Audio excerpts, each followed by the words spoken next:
Please welcome to the stage the Chairman of the Conservative Party, Richard Sunak.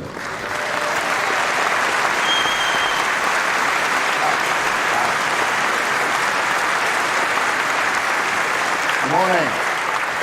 Good morning. Good morning, everyone. Good morning. And it's a pleasure, truly, to be speaking to you on this, the last day of our conference. Hasn't it been a fantastic 4 days? Yes, it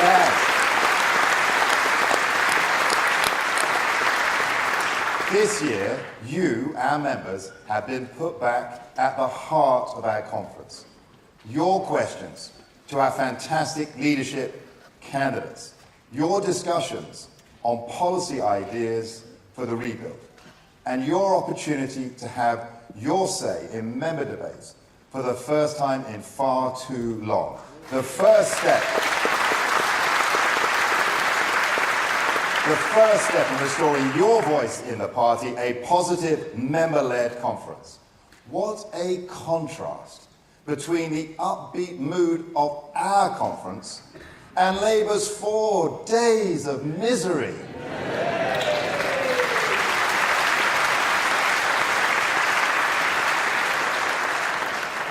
But those aren't my words.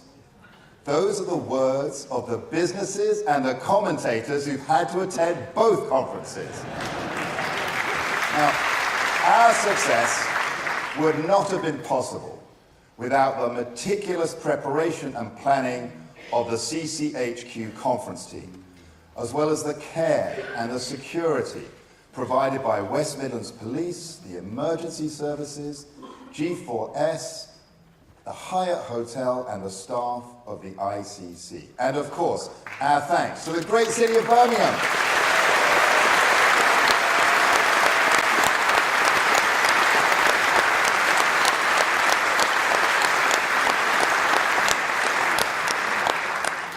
My final thanks, our final thanks, should go to our leaders of the voluntary party, and particularly to our conference chairman, Michael Winstanley. Michael, come on.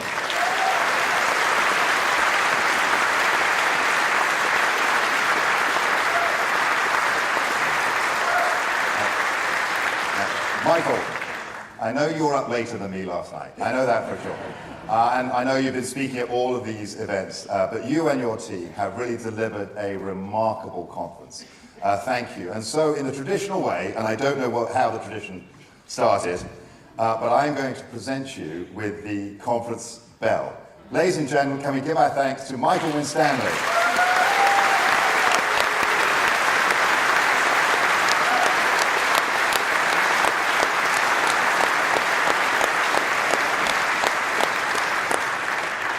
And now it's my pleasure to hand over to Stuart Andrew, our Chief Whip, to introduce the first of our leadership candidates.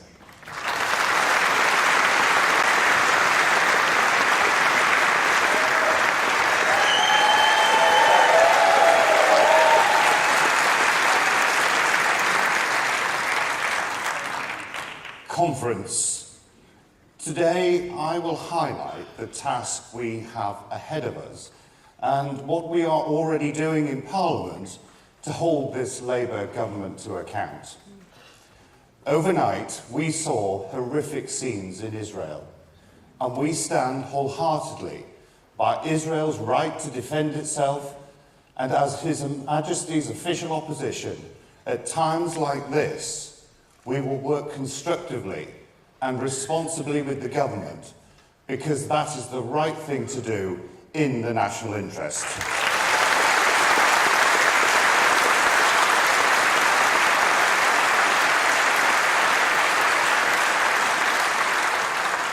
Conference is brilliant to be here with you all in Birmingham. This has been our first conference in 15 years in opposition, and I pay tribute to the party chairman and the whole team at CCHQ for the work that they've done organising this year's conference.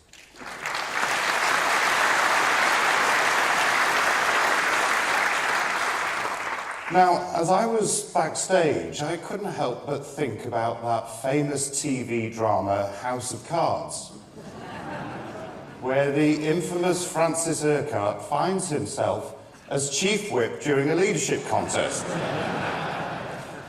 And one by one, he eliminates each of the candidates until he is the last man standing.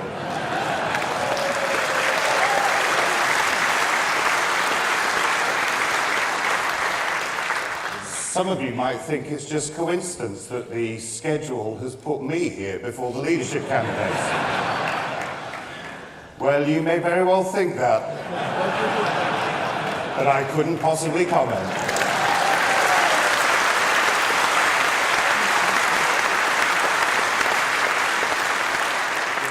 In all seriousness, it's an honour and a privilege to stand here ahead of hearing from each of the excellent candidates we have to choose from. Now, it's not often you will hear from a chief whip. We are normally the ones stalking the corridors of Westminster, ensuring the smooth and efficient running of Parliament. But as you have seen, at this conference we are doing things differently. So here I am. Because I want your help with the future of our party and the role we all need to play in that. We all know that the general election result is not what we wanted, or what I believe the country deserved. Despite the very best efforts of so many of you here, we lost so many brilliant MPs who I, and I know you, hope to see back on those green benches again.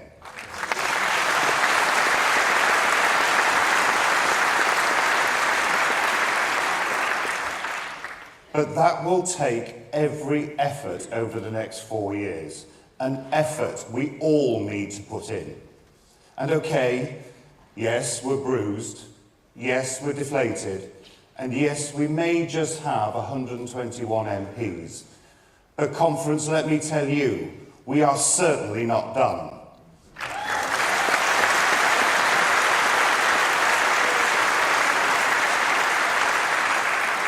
In fact, we are only just getting started. We have some fantastic new members of Parliament, ranging from lawyers to doctors to veterans and councillors. And they are focusing every day on showing their constituents and the wider country that Labour are not on their side. Because in the 12 weeks we've been back in Parliament, the mask has already slipped. Labour have proved what we all knew. They do not serve the British people, they serve themselves.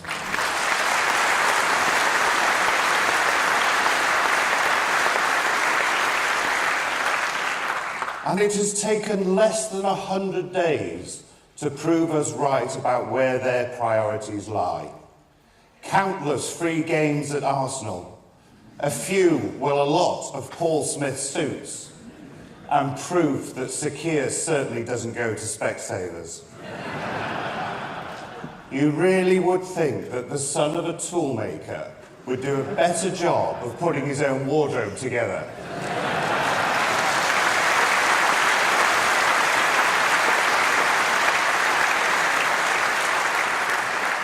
And at the same time, they launch a cynical attack on our pensioners, breaking a promise to freeze energy bills and destroying our oil and gas industry in Scotland. And that is why it is our obligation to hold this new Labour government to account.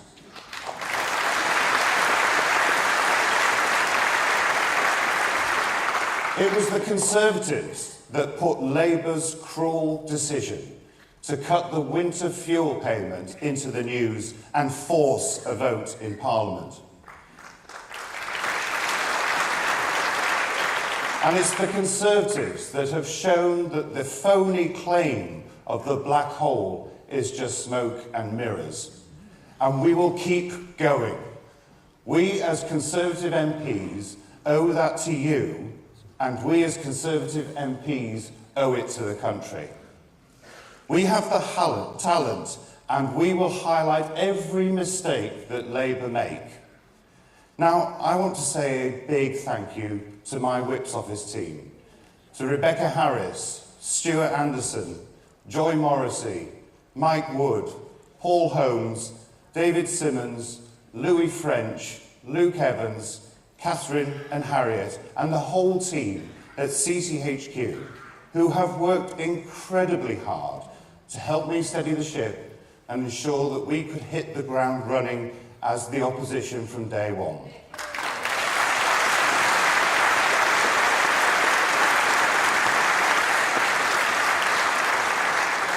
And conference, I need your help with that too.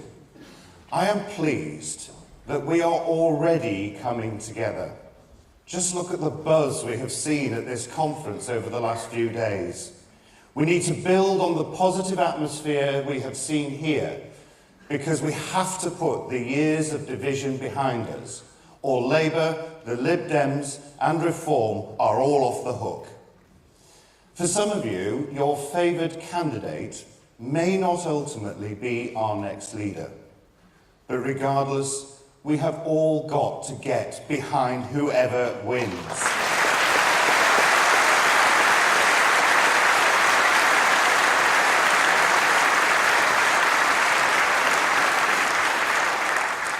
We are the most successful political party in the world for a reason. Because our forebearers, as custodians of our party, have come together when their backs were against the wall to build back when they have fallen short. I, you, we are those custodians today, and we can build back again, and we will build back again.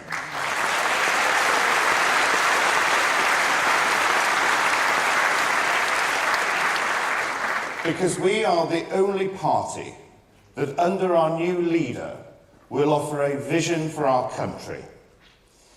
Years ago, it was this party that spoke to and inspired a young teenager growing up on a council estate in Wales. It was this party that showed that same teenager that families on his estate could become homeowners for the first time. It was this party that gave that teenager's dad the chance to set up his own small business, ending long periods of unemployment. It was this party that said to that teenager, it didn't matter that he didn't go to university, as he could still fulfill his dreams and aspirations.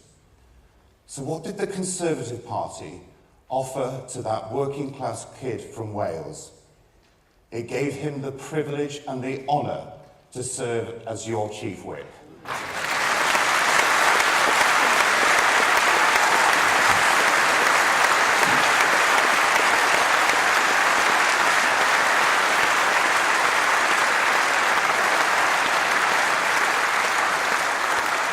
And conference, we can be that party again, inspiring the next teenager and those voters who stayed at home or voted another way.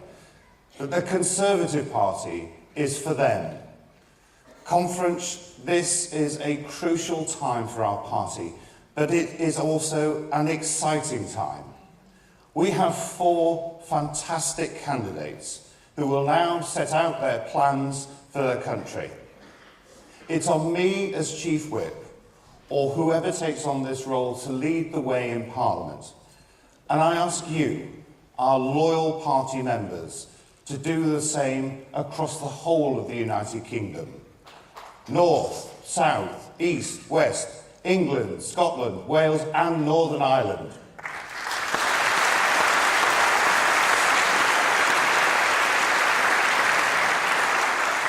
Because next year, we have a big test. As we face crucial local elections, it's imperative we help our excellent local councillors and candidates. We cannot let them down. It is vitally important that we come together because the country needs a choice and we must grasp that opportunity.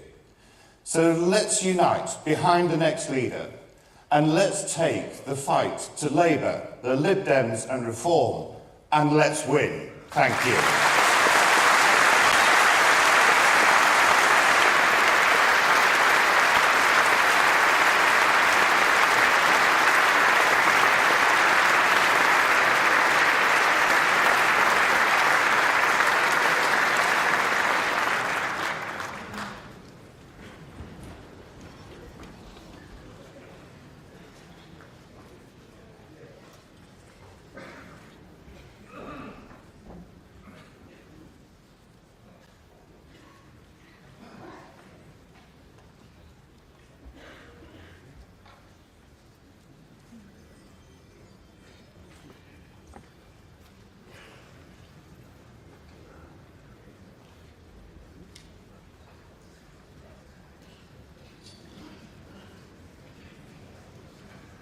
Do you want a Conservative in opposition or a Conservative Prime Minister?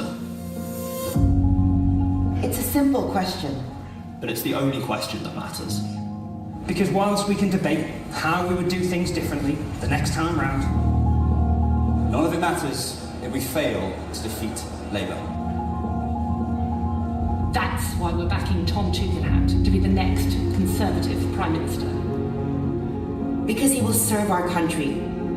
He will lead with conviction. And act decisively. Not as a Conservative in opposition, but as a Conservative in Downing Street. he served before and put his life on the line for Queen and country in Afghanistan and Iraq. He's a proven leader, delivering actual Conservative values in government. As Security Minister, he's arrested more foreign spies in 2 years than in the previous 10. And he isn't afraid to act. He stood up to our enemies around the world and was sanctioned by Russia, China and Iran because of it. We need a Conservative revolution. A revolution that puts action over empty words. A revolution that unites our country around our core values. family, Freedom. Aspiration. That revolution can only be achieved with a Conservative Prime Minister. So ask yourself, do you want a Conservative in opposition? Or a Conservative Prime Minister. Please welcome Tom Tugendhat.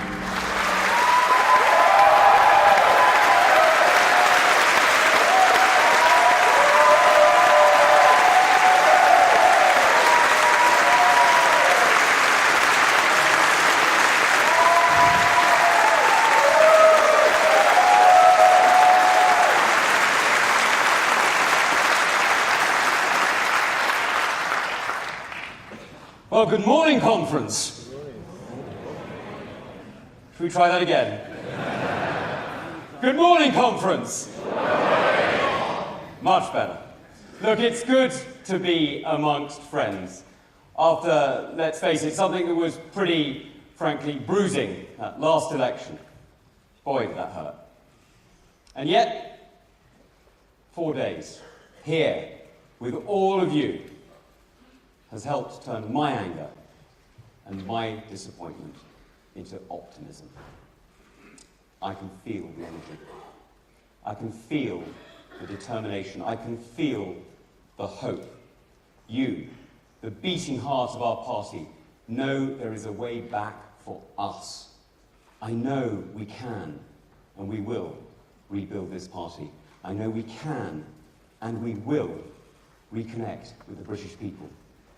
I know we can and we will restore trust. And if we do that, we can and we will win again.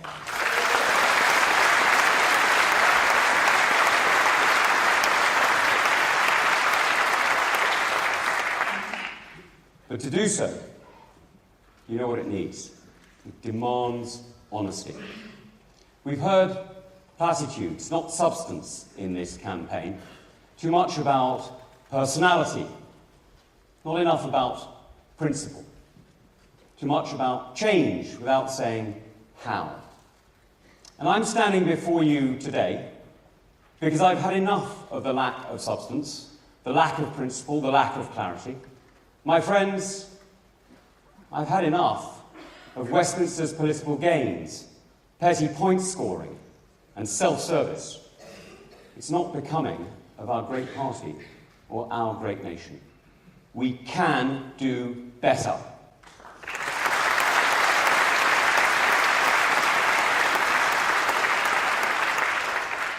Now, I'm standing because what we need is leadership. I'm standing to lead not just this party, but to be the next Conservative Prime Minister of this great country.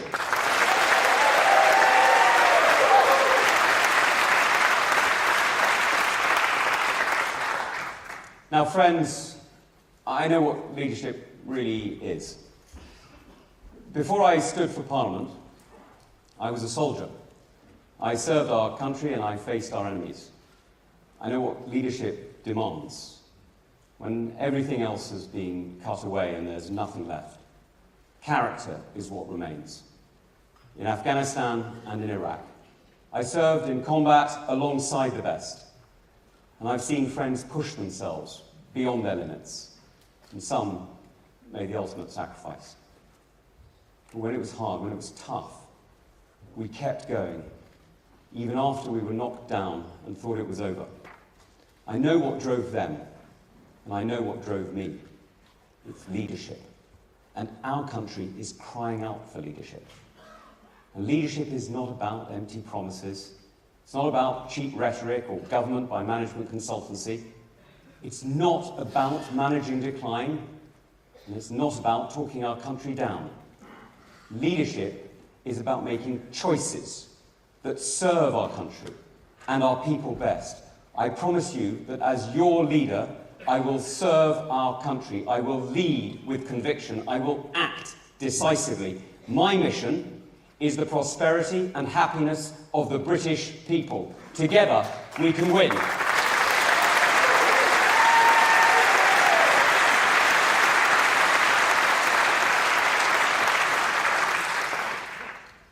Now, over hundreds of years, we have defended freedom around the world, and we've always known what our flag means. I'm proud to know that where it flies, our values are always defended. Britain has been on the right side of history, and I'm proud of our history. Unlike Labour, I will never apologise, ever, for who we are and the country that we can be.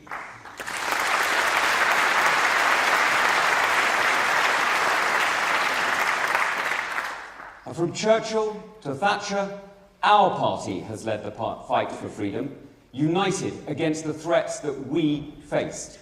But we need to face the truth. Many who share our values did not vote for us. So let me speak directly to those of you who have supported us in the past but didn't this time. If you went to Reform, I want to show you the Conservative values that we share. If you went to the Lib Dems, I want you to see the opportunities that only we can deliver. And if you went to Labour, I want to show you why freedom, not state control, is how we build. If you stayed at home, I want to make you proud to vote Conservative again.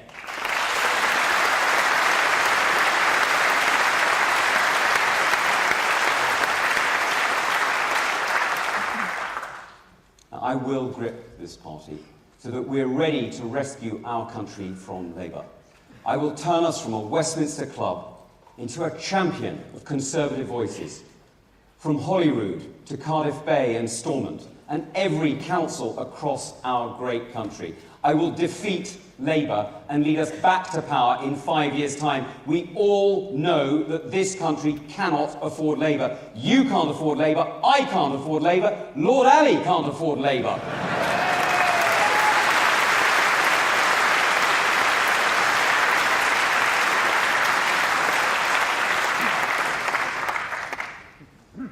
Let's be honest, as a patriot, I want what's best for our country.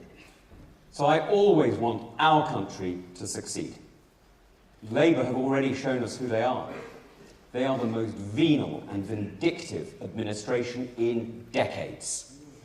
Starmer isn't just making pensioners pay for his union paymasters. He's undermining freedom of speech in our universities. He's trashing our border security. Instead of keeping us safe, he wants to police smoking in beer gardens. He's freeing criminals, not standing up for the police. Now, I know what it's like when a Labour government doesn't have your back. The last Labour government left our troops without body armour in Iraq and without helicopters in Afghanistan. As your Prime Minister, I will never abandon those on the front line.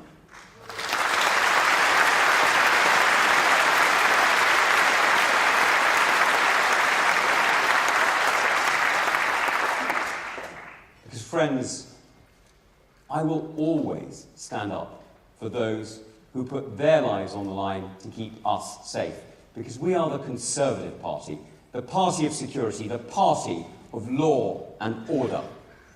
Now, Starmer is half right when he says that things will get worse before they get better. They will certainly get worse, I can promise you that. We're going to have a lot of cleaning up to do when we're back in 5 years' time. I hope you're ready. Because Starmer's bleak outlook is already hurting our country. His tax hikes are an attack on business, slowing growth and hurting families. His tax on education will cost everyone, either in higher bills or in larger class sizes. Now, they're even after 3-year-olds at nurseries. When I tell you, conference, Labour's new tax, it's quite literally a dummy tax. So when Keir Starmer talks about service, you will understand that I don't really believe him. That's not what we mean by service, is it, conference?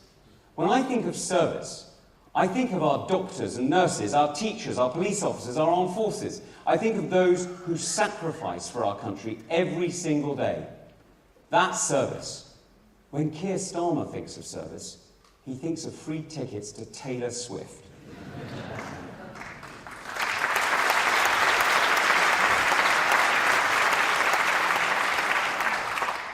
Now, friends, that tells you everything you need to know. Labour have told us who they are. They're rudderless, selfish, and greedy. They're taking us back to the 1970s and the politics of division, socialism, higher taxes, more regulation, more control. The lowest common denominator. Trashing hopes and dreams. Conference, we have to fight to rescue our country.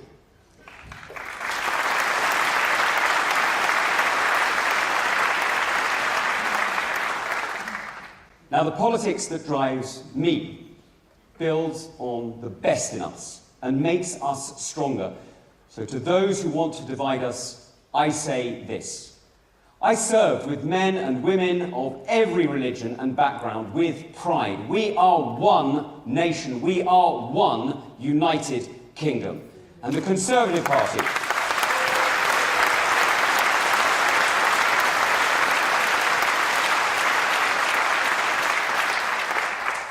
The Conservative Party and our country are both built on the same thing. They're both built on patriotism and purpose. Patriotism brings us together, and purpose gives us each a stake in our future. So as Labour's mandate evaporates before our very eyes, we need to be ready. As your leader, I will rebuild CCHQ from the ground up, putting you back at the heart of our party.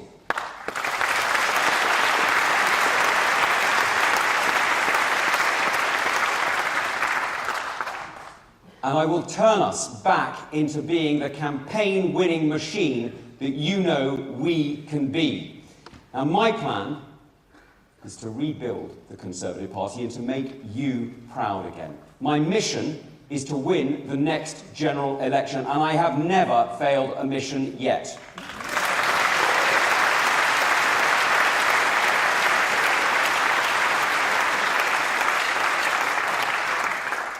So, conference, you know it. The fight back starts now. We will focus on what the British people need and be absolutely ruthless about delivering it. From healthcare and immigration to security and education, we will deliver. And we can bring down taxes, but not if we treat these symptoms separately.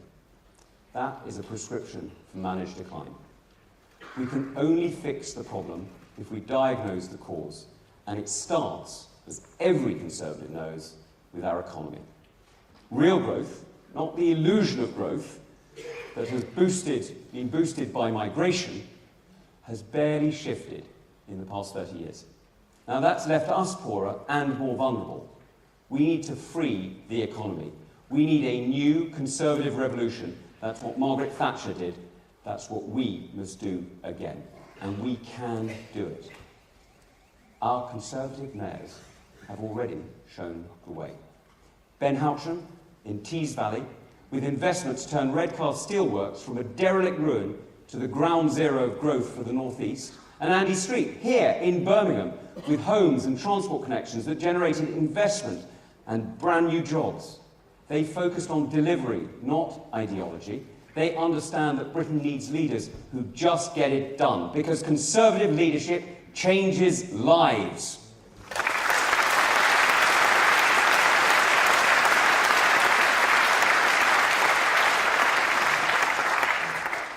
Now, I will build an economy that works for you, that delivers homes and jobs for our children, that helps people back to well-paid work, that lets you choose what you do with your money. That's my politics.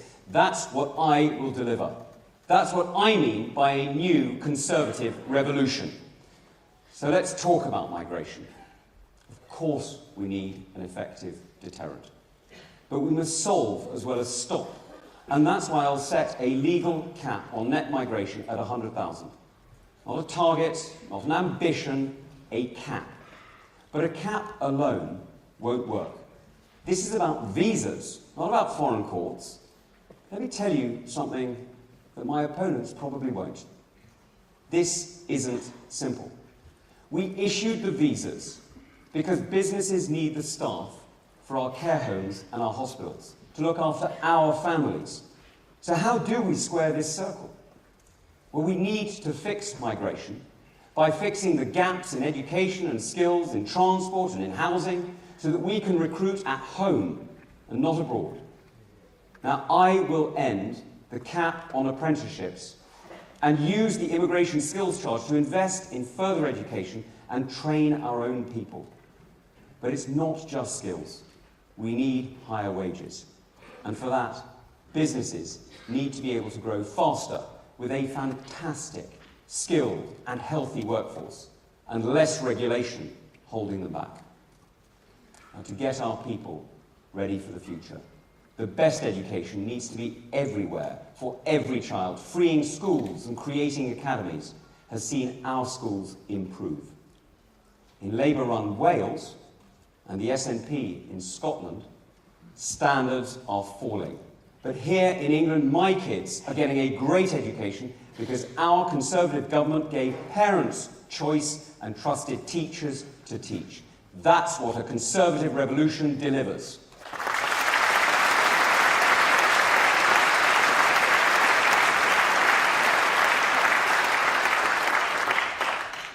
And for our families to stay fit, you know it, we need the best healthcare. In Australia, across Europe, they have better cancer outcomes and better access to doctors.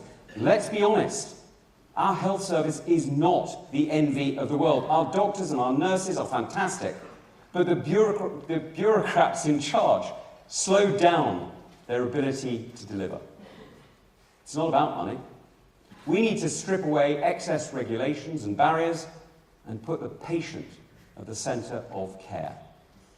Connecting communities, simpler planning laws, a great education wherever you live, a workforce trained to meet the needs of business, and healthcare that delivers for the patient. It's all about trust. Trust is the foundation of growth. The foundation of the growth that we need to see our country prosper. Trust allows us to simplify our laws and to bring down taxes. Now, my vision of a Conservative Britain is a Britain where people are trusted and free. We need a Conservative revolution in thinking across the government to get there, and the only way that we're going to industrialise our economy and get jobs back here is to have a Conservative revolution now.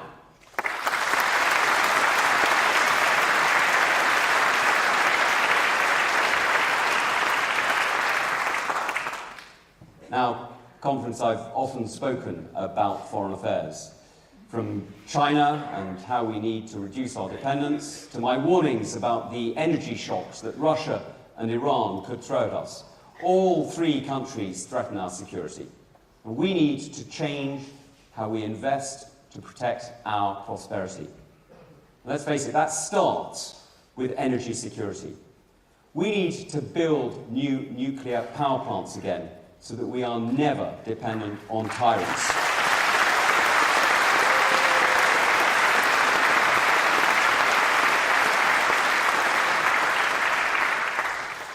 The lesson from Germany is stark. They bet on cheap Russian energy, on fast Chinese growth, and they left their borders open. Now, none of those bets have paid off. Dictators are dictating the terms of trade once more, and that's why we need to stand with our allies.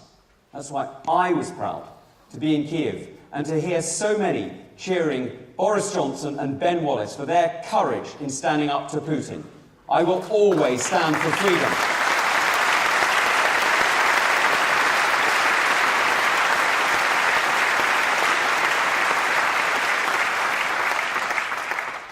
Now, freedom, as we know, is our greatest strength.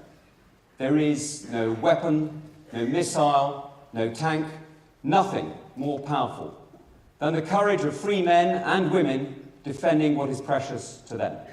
And as chair of the Foreign Affairs Committee and as Security Minister, I have always called out our enemies and warned clearly of the dangers that we face.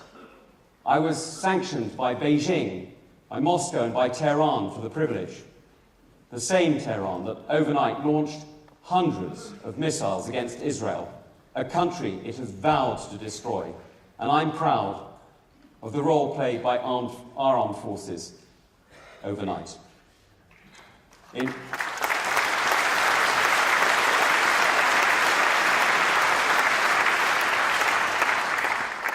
an ever more dangerous world, Conference, I will never stay silent in the face of aggression or when our freedoms are threatened. I will always remember the promise I made to keep our country safe. Friends, we need to remember who we serve and how our problems are connected and how we fix them together. We need to give young people the chance to own a home, connect that home to work and that work to growth. That's our route back. That's how we win again, by remembering that conservative principles start with the family and build to the nation, by remembering that conservative economics help you control your own life and your own wealth, by remembering that conservative delivery starts with the patient and the pupil, not the faceless bureaucrat. When we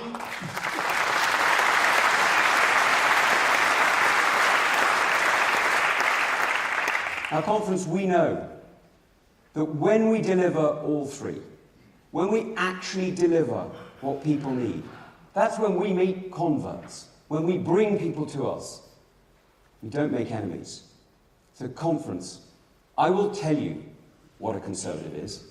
Someone who believes in Britain, who believes in limited government, who believes in free trade and responsibility to others. Now, we are not afraid of the future, because we are building on the strong foundations of the past. And I'm standing because I believe in Britain. I have fought for Britain, and I've had enough of those who want to manage decline. That's what socialism delivers. That's not who I am, it's not who you are, and nothing is more fatal to a mission than losing faith in the future. Nothing is more fatal to success than setting our ambitions so low that we don't even try. And nothing is more fatal to a nation than giving up on our belief in it. And that's why we must win. Not in 10 years, not in 15, but in 5. We can't afford Labour. The country can't afford socialism. We cannot afford to wait. And I will not wait. It's time to seize the moment and turn this around.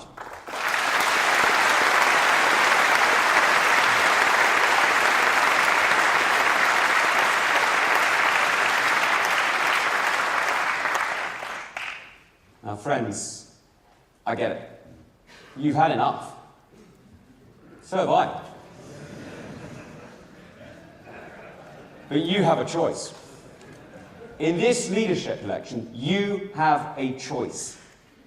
And it's a choice about change. My opponents claim that they've got more management experience around the cabinet table. Sure, that's true. But I'm not here to manage. I'm here to lead.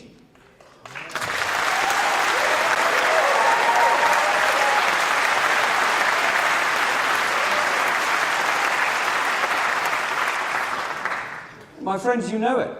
We're not going to change this party in this country with the same management, the same mantra, the same slogan. The only way to build trust back is to show real change. And that's the new Conservative revolution that I promise. That's the change only I can deliver. That's the change only I will bring. Our mission is the prosperity and happiness of the British people, and we start today.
Broken.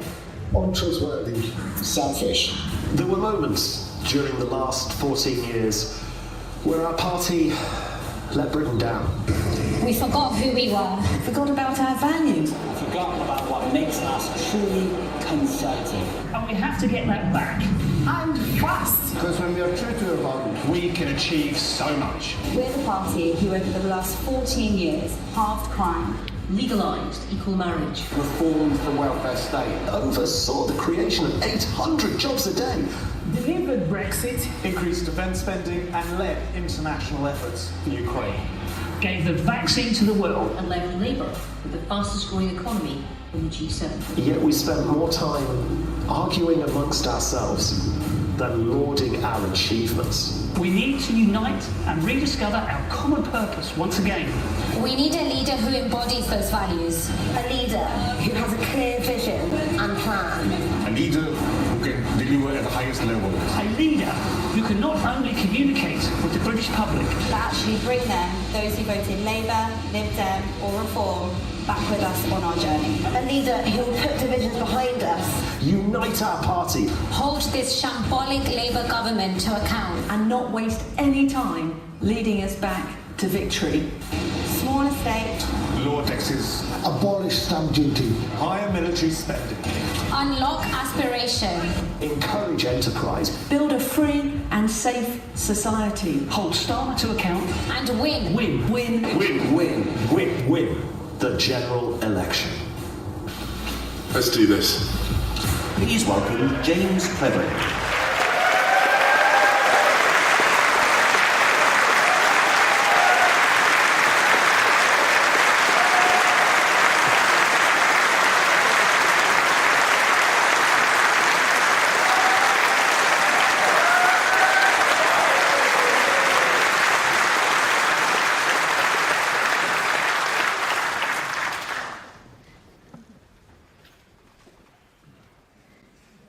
What's the purpose of our party? What's our job? Why are we here? We're currently in opposition, but we don't exist to be in opposition. We're in politics to serve the British people and to make their lives better. It's not our right, but it is our mission, our duty, and intent. So we need to get back on track. But before we can do that, there's something we need to say. Sorry. Sorry on behalf of the Conservative Parliamentary Party who let you down. And we have to be better, much better. And under my leadership, we will be.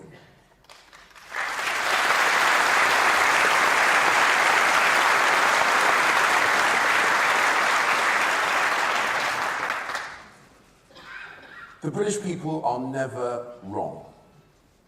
The British people told us to go and sort ourselves out. Let's not make them tell us again. Because if we wallow in self-pity and blame other parties, if we look backwards instead of forwards, if we focus on what we are against rather than what we are for, if we're complacent and just wait for the political pendulum to swing back to us, we might as well go home now. I hadn't planned to run for leader. I could have taken the easy option, sat this one out, spent more time with my wife, with my boys, with my Warhammer figures.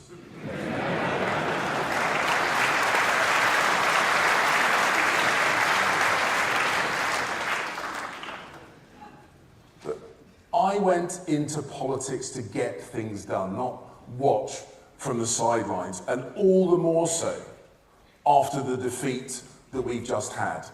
I need to do this for the party that I love and for the country that I love. My mum came here from Sierra Leone in the 1960s. And my father grew up on a council estate in Downham in southeast London. He qualified as a surveyor and started a small business. She studied nursing and became a midwife in the NHS. And I'm gutted that she didn't live to see me elected and become an MP, or represent our country as Foreign Secretary when I visited Sierra Leone. Because some people love to talk our country down. But this country has given so much to so many people.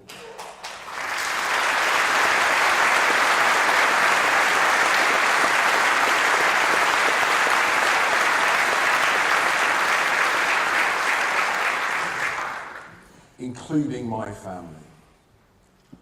Now, both my parents were in the business of optimism, the business of the future. Because what can be more optimistic than helping people buy their own home, or bringing thousands of newborn children into the world like my mum did?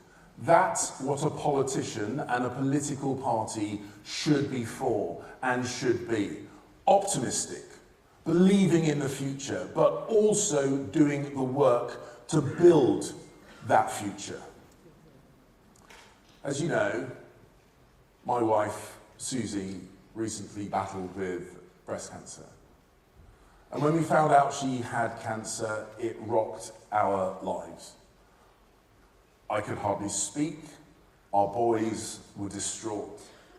But because of the amazing professionals, the doctors and the nurses of the NHS, her life was saved. So to all those in the NHS, I say thank you.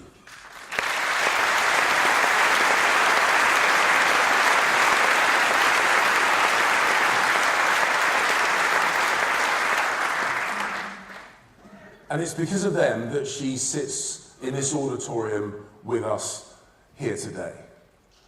And her courage, determination, resolve, and optimism, her belief in the future, our belief in the future is why we are here today. And I suspect, ladies and gentlemen, it is also why you are here today. Because tomorrow can be better, and together we can make it better.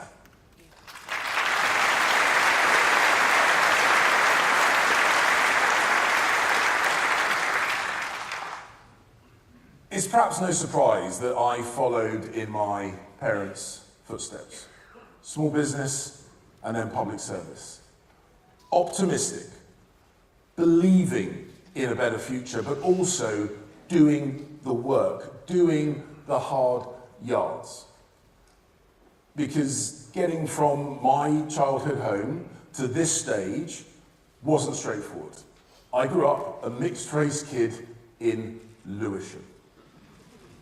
Now, at 19, I joined the regular army, but I got injured and I had to drop out.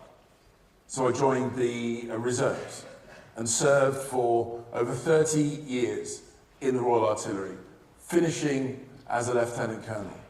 Now, I don't pretend to be a war hero, but I did command a battery in Bristol of 100 soldiers. And one day, I got the call. I got mobilised. I thought I was going to Basra or Baghdad, and I was sent to Luton.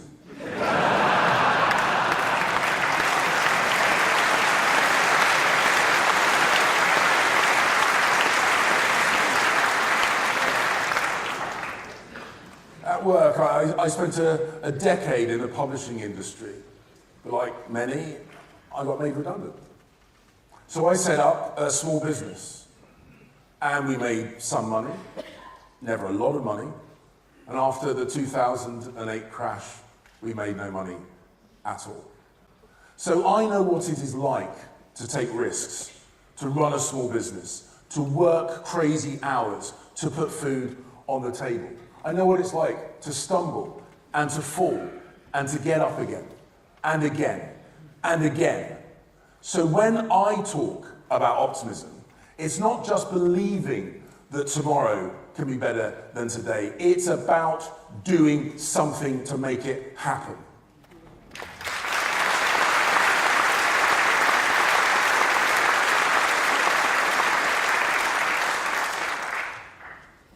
My political hero was Ronald Reagan, and he knew what optimism was. Even in the depths of the Cold War, he made Americans want to vote for a conservative. Not reluctantly, but with enthusiasm. And then what did he do? He cut taxes. He cut regulation. He boosted military spending, and he won a landslide. So let's be more like Reagan. Let's be enthusiastic, relatable, positive, optimistic. Let's be more normal.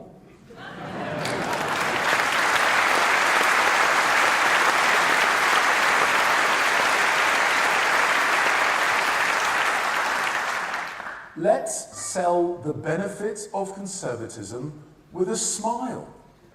Because if we do, yes.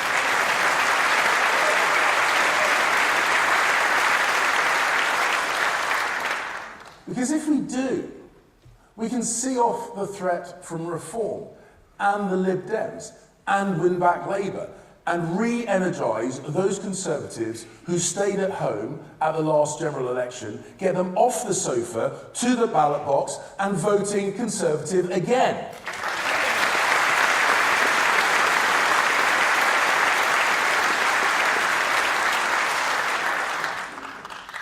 And let's make sure that they do it not holding their nose, but with a spring in their step and a smile on their face.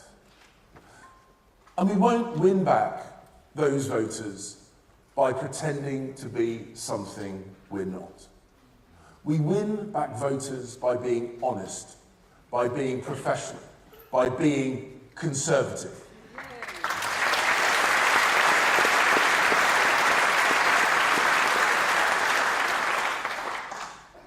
And let's remind ourselves what our great party has done for this country.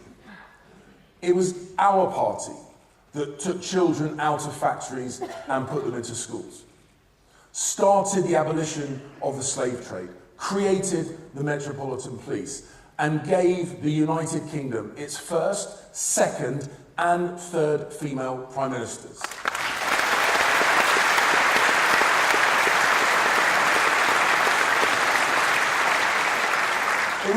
It was our party that passed equal marriage, quadrupled clean energy, raised education standards.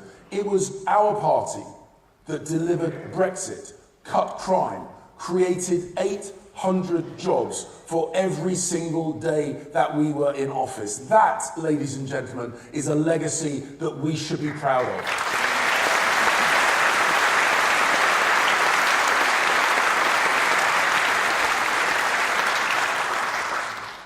Don't let anyone trash our record. Be proud of our record.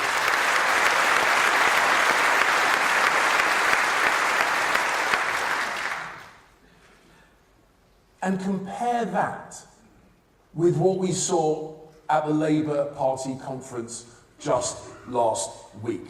A party drunk on power who lied to the British people. Glasses for passes, favours for friends, swamped in scandal. And, even worse, inflation-busting pay rises to their union paymasters, taken straight out of the pockets of British pensioners. Our plans for defence reversed. A mass release of prisoners and no plan for our borders. And what did Keir Starmer say just last week? He wants the state to have more control over your lives. A nanny state, closing pubs early, banning smoking outdoors, and even trying to control the price of Oasis tickets.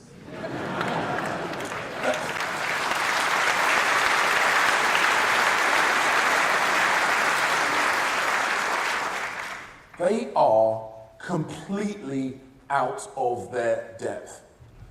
And we need to be ready. And we need to hold them to account. Not next year, or in 2030, or after that, but now.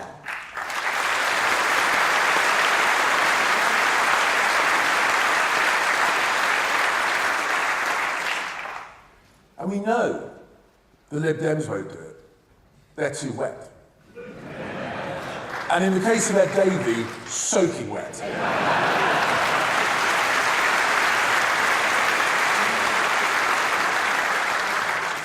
And Reform can't. They're just a pale imitation of our great party. It is up to us.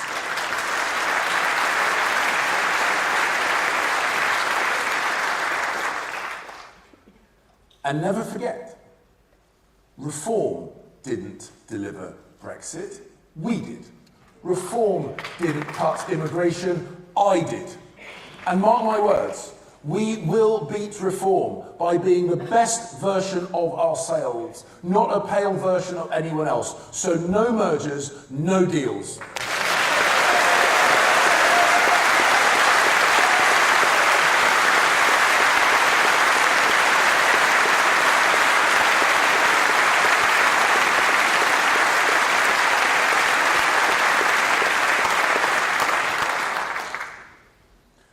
And if we are the best version of ourselves, if we sell conservative values, if we're proud of our record and confident in our future, we will win the country. Because Farage and Starmer are two sides of the same coin.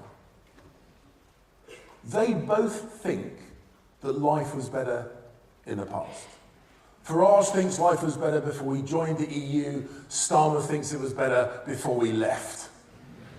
And they're both wrong.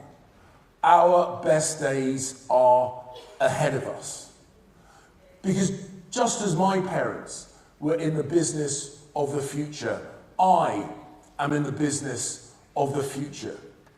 And so we need to reject this 1970s attitude that decline is somehow inevitable, but perhaps we should just fall off the perch slowly. We need to direct our focus, not in the rearview mirror, but at the road ahead.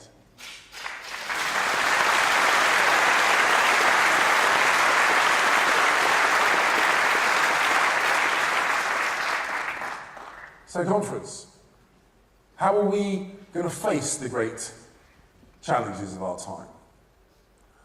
The way we always have done when we succeed, by being for stuff again.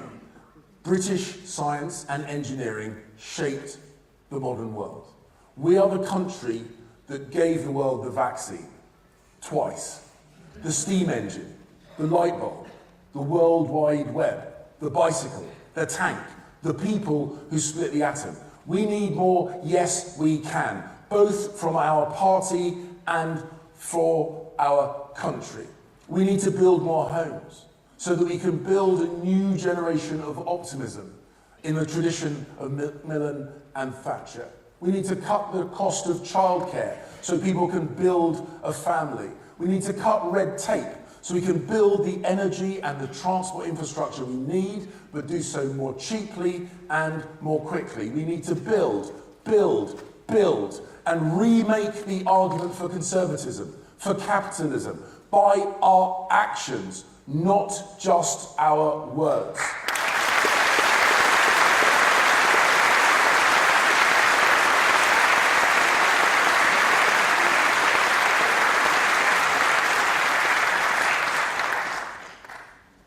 We need to get rid of bad taxes, like stamp duty. We need to make sure that work always pays.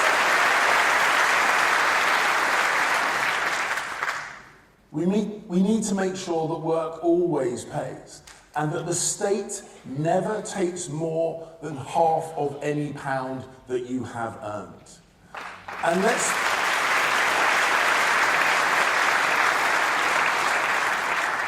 And let's be the party of free markets and freedom, of business and of enterprise. Let's get on their side, but out of their way. These are my values. These are consistent values, not opportunistic. A signpost, not a weather vane. It's what I have always believed in, and it's what I always will believe in. Because conference, talk is easy. Doing is hard. And we need a leader who can deliver from day one. Someone who has already done the tough apprenticeship that you need to be the leader of the Conservative Party and our next Prime Minister.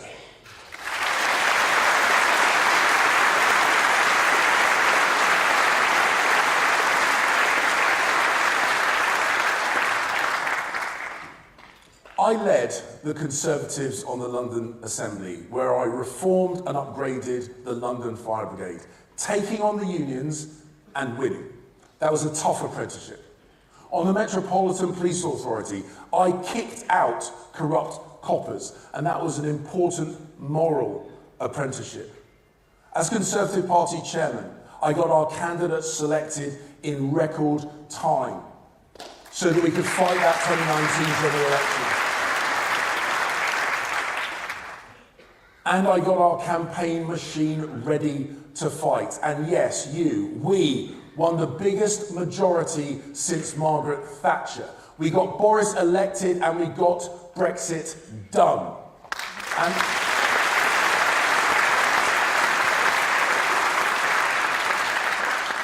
And that whirlwind apprenticeship showed me what I need to do to fix our party machine, upgrade it, making it a modern campaigning organisation with better data and better training, so we can have 300 excellent new candidates selected in 18 months, ready to take the fight to Labour, Lib Dems and Reform. And my pledge to you today on candidate selection: no more stitch-ups.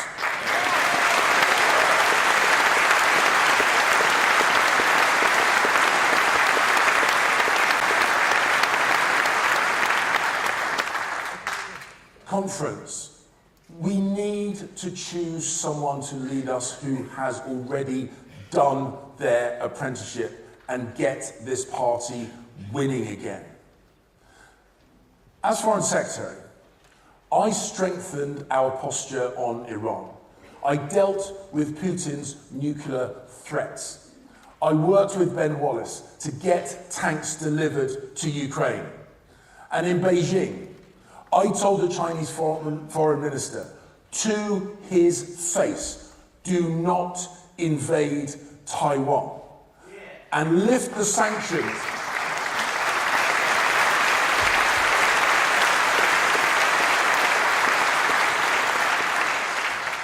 And I told him directly to lift the sanctions on my parliamentary friends, even those who have decided to run against me.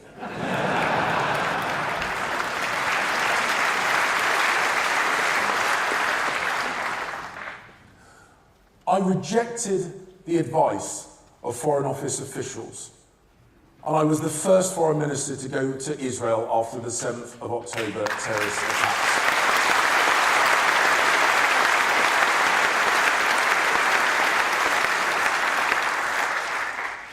Because leadership is about standing by your values and standing shoulder to shoulder with your allies and friends. And I, today, restate my unwavering support to the people of Israel and their right to defend themselves.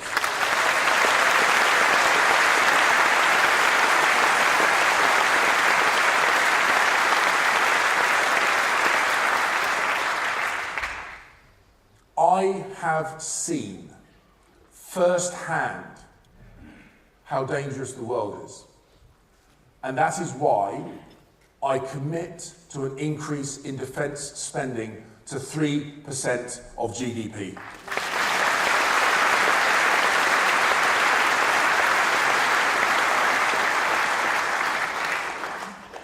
Because it's not enough to talk tough. You have to be willing to be tough. It's why, within weeks of becoming Home Secretary, I introduced immigration controls that are now cutting net migration in half. I didn't complain about immigration or walk away from the challenge. I got it down by 300,000 people a year.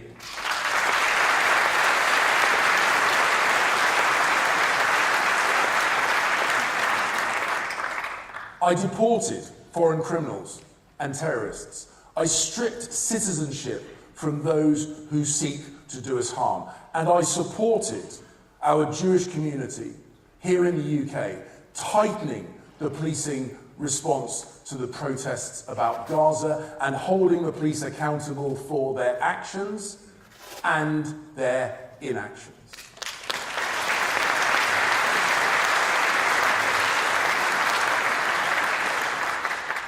The point is, we can deliver for the British people once again with the right leader, with me as your leader.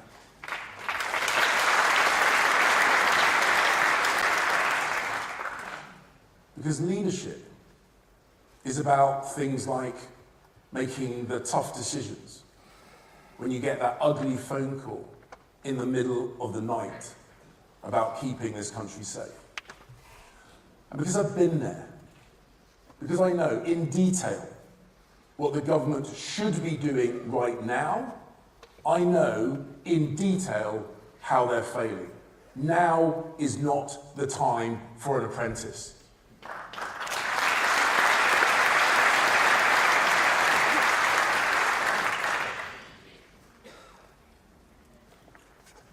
I'm not doing this because I want to be something. I'm doing this because I want to do something. Renew? Yes. Rebuild? Yes. To deliver for our party? Yes. But mainly to deliver for our country. And the Labour Party has not wasted 1 second in undoing our work. So we must not waste 1 second getting back to work. I can unite this party around conservative values. I can hold Labour to account for their failures and take us back into government in 4 short years. Because the people in this room, standing for election in May, can't wait a day longer than is necessary for us to get our house in order. There is no time to lose, and I don't lose.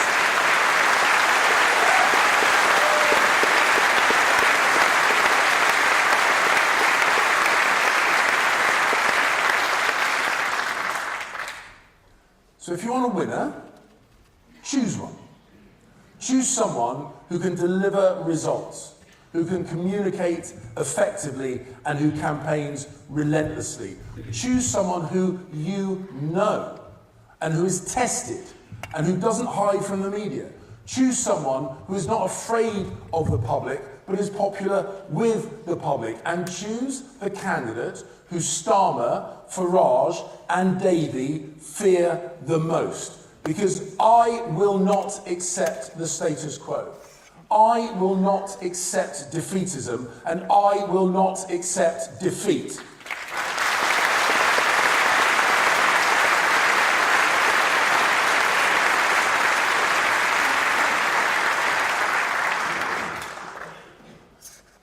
Everyone running in this leadership contest needs to ask themselves, do they want to be the leader, or do they want to lead?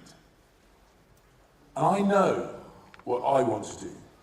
I want to get the heel of the state off of your neck, get their noses out of your business, and get their hands out of your pocket.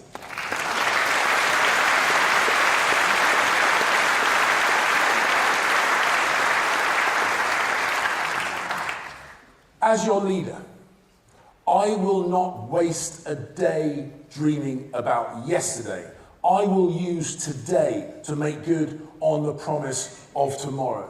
I will deliver a positive vision, a conservative vision. The conference, we must start now. Keir Starmer has been Prime Minister since July the 5th. And since then, we've had 100 reasons to regret it. It's called July the 6th, and July the 7th, and July the 8th.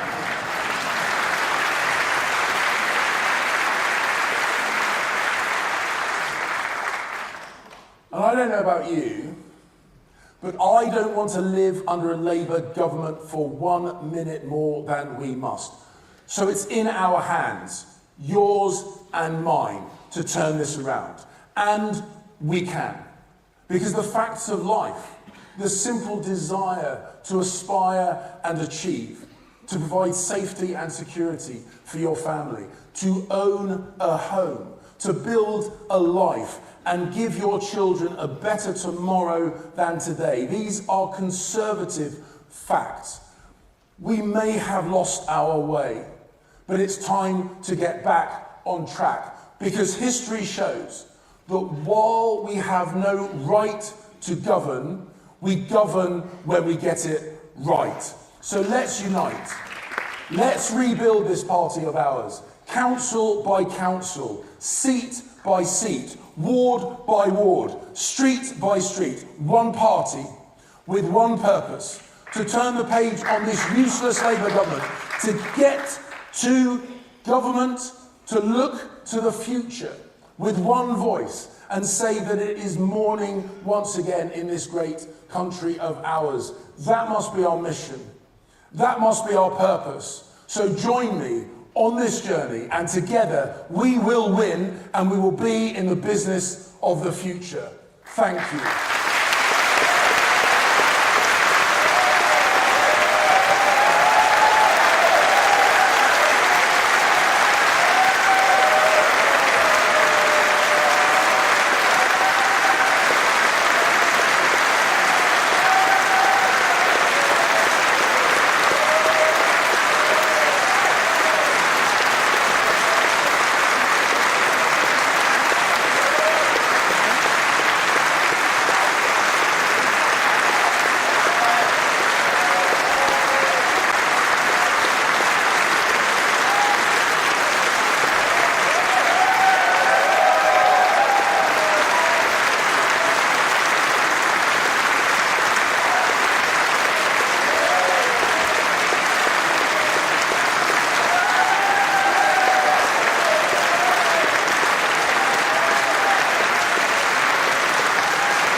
I've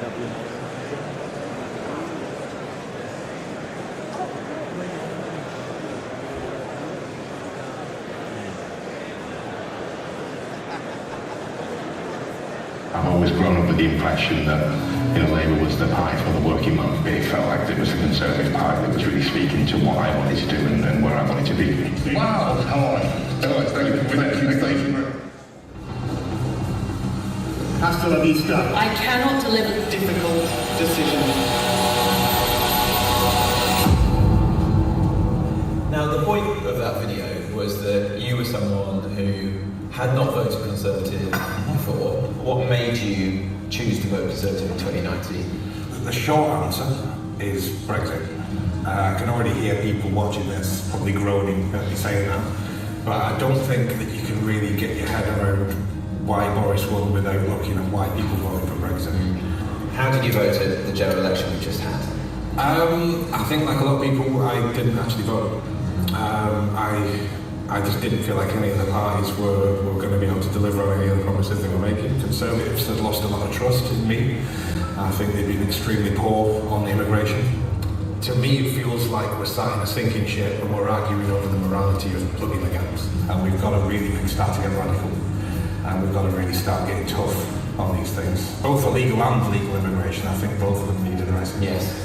Because on the vote, we said we were going to do whatever it takes, and then we didn't do it. How do you feel about the Conservative Party now and politics at the moment? I personally feel like I did back in 2016. I just feel politically homeless again. I think in order to get people like myself back, you're going to have to give them a voice again. I think that would go a long way to getting the confidence of consumers like this back. And really nice to see you. If I was leaving the party, and I did the things that we talked about today, would you come back to us? I think I would.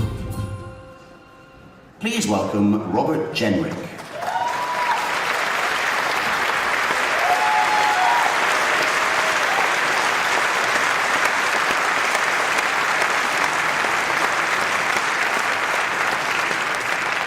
Hello. It's great to be here. It's great to be home. I'm a Midlands man. I grew up just down the road in Wolverhampton. And it is good to be back. Look, before I tell you about where I want to take this party, where I want to take our country, let me tell you about the place that made me. 50 years ago, in 1974, my dad, Bill, and my mum, Jenny, came here to Birmingham.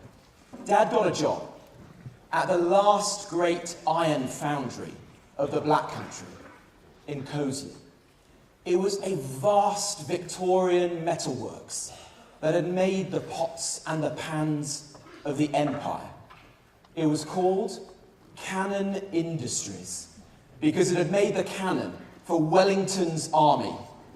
My dad loved that. Mum and Dad came here to the West Midlands to put down roots, to get on in life. But their dreams were put on hold because Britain was broken. Industries were crippled. Councils were bankrupt. Hope was gone. Then, as now, a new Labour government, so fresh, but already so stale. And what about us? What about the Conservatives in opposition? Well, the truth is, we were broken too. We had drifted into accepting a failed status quo, into believing that the best the Conservative Party can do in government is to manage decline. But in that year, in that momentous year for my family, 1974, our party made a big decision. We chose to change. We chose to change our leadership, to change our policies. We chose to reject defeatism. We reignited our confidence by looking again at our purpose and saying loudly what this party stands for. And the choices we made that year, 1974, led our party to victory in 1979 under one of my heroines, a woman as strong as the iron cast in my dad's foundry, Margaret Thatcher.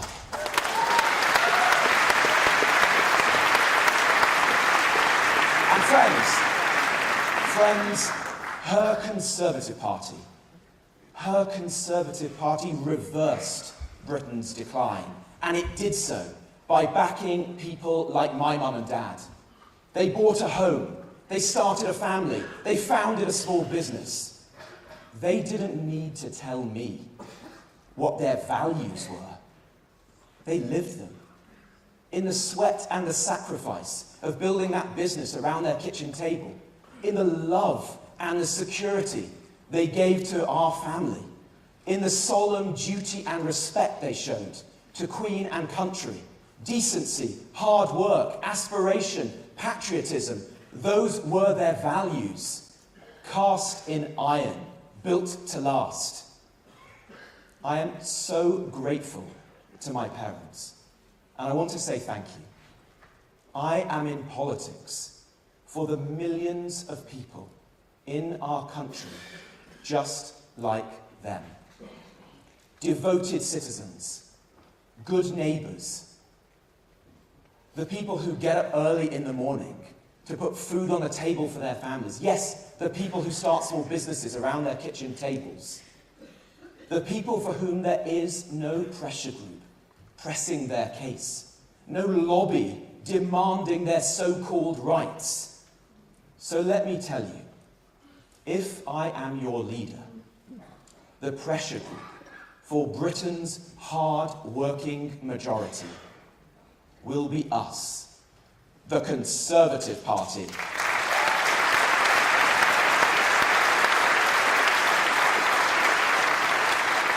That's who I am in politics for. But who is Sir Keir Starmer in politics for? Well, the last 3 months have shown us who. Convicted criminals walking free, illegal migrants given an amnesty, well-paid train drivers given yet more money. All the while, the hard-working silent majority waiting for huge tax rises, the nation's wealth creators fleeing en masse, and millions of pensioners betrayed. Imagine friends, imagine how cowardly you have to be to rob poor pensioners just to placate your union paymasters. In fact, that is not just cowardly, that is shameful. That is shameful. Now listen, they have had 14 years to prepare for government. Where's the vision? Where's the boldness? The country just voted for change, and all we've got is more managed decline. Sir Keir Starmer will take the knee, but he will never take a stand. He doesn't even take a stand at the football anymore. He's up there in the executive box with his mates. Look, it is painful that Starmer can't see what we see. A nation that has given more to the world than any other. A nation brimming with potential, with talent, with so much to offer. Let down only by big government and small-mindedness, by high taxes and low ambition. Starmer sees a Britain fated for decline, needing more migration, more tax, more spend, more woke. The country needs a leader. Instead, with Starmer, we've got an undertaker.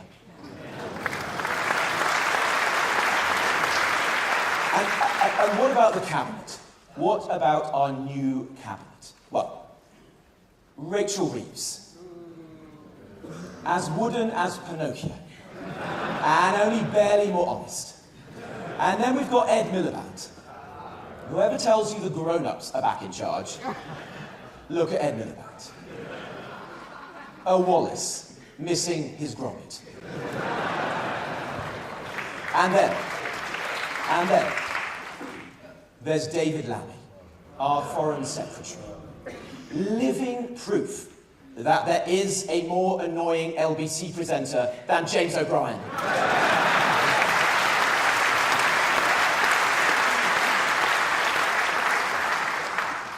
But seriously, friends, if we are going to change this party, if we are going to turn it around, we've also got to be honest about where we've got to and what we did in our 14 years in office. I am so proud of the achievements that we made in government. We reversed the appalling damage done by Gordon Brown to our public finances. We transformed our schools. We unleashed a decade of record levels of employment. We created a fairer welfare system. We got Brexit done, and we stood by Ukraine in her hour of need. We led Europe in the defense of Ukraine. So, friends, I will always celebrate our achievements. But we can't. We can't bury our heads in the sand. Just as we celebrate those achievements, we need to be honest with ourselves. The country just doesn't trust us right now. We've just suffered our worst ever electoral defeat. We lost more seats and we won fewer votes than any government ever. It was a comprehensive defeat, and it needs a comprehensive rethink. So just as I will defend our achievements, I will be painfully honest about our failings. We failed to deliver the strong NHS, the strong economy, and yes, the strong border that we promised. Friends, we must never fail our people again.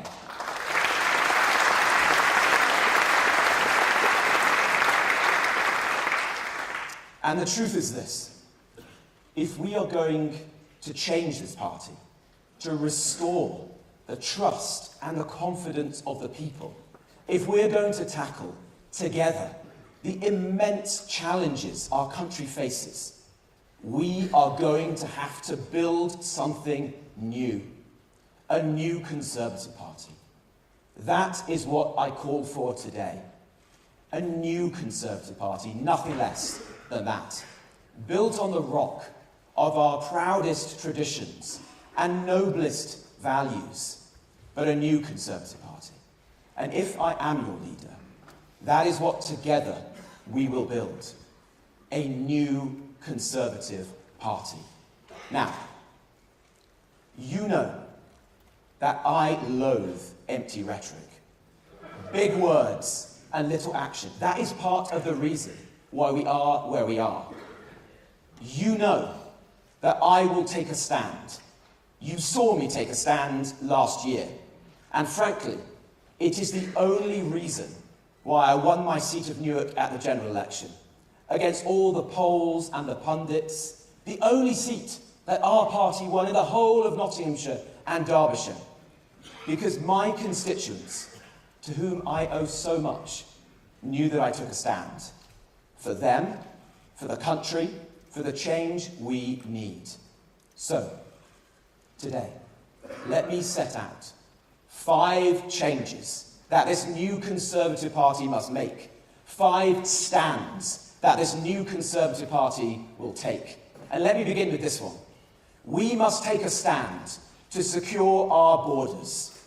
We must secure our borders.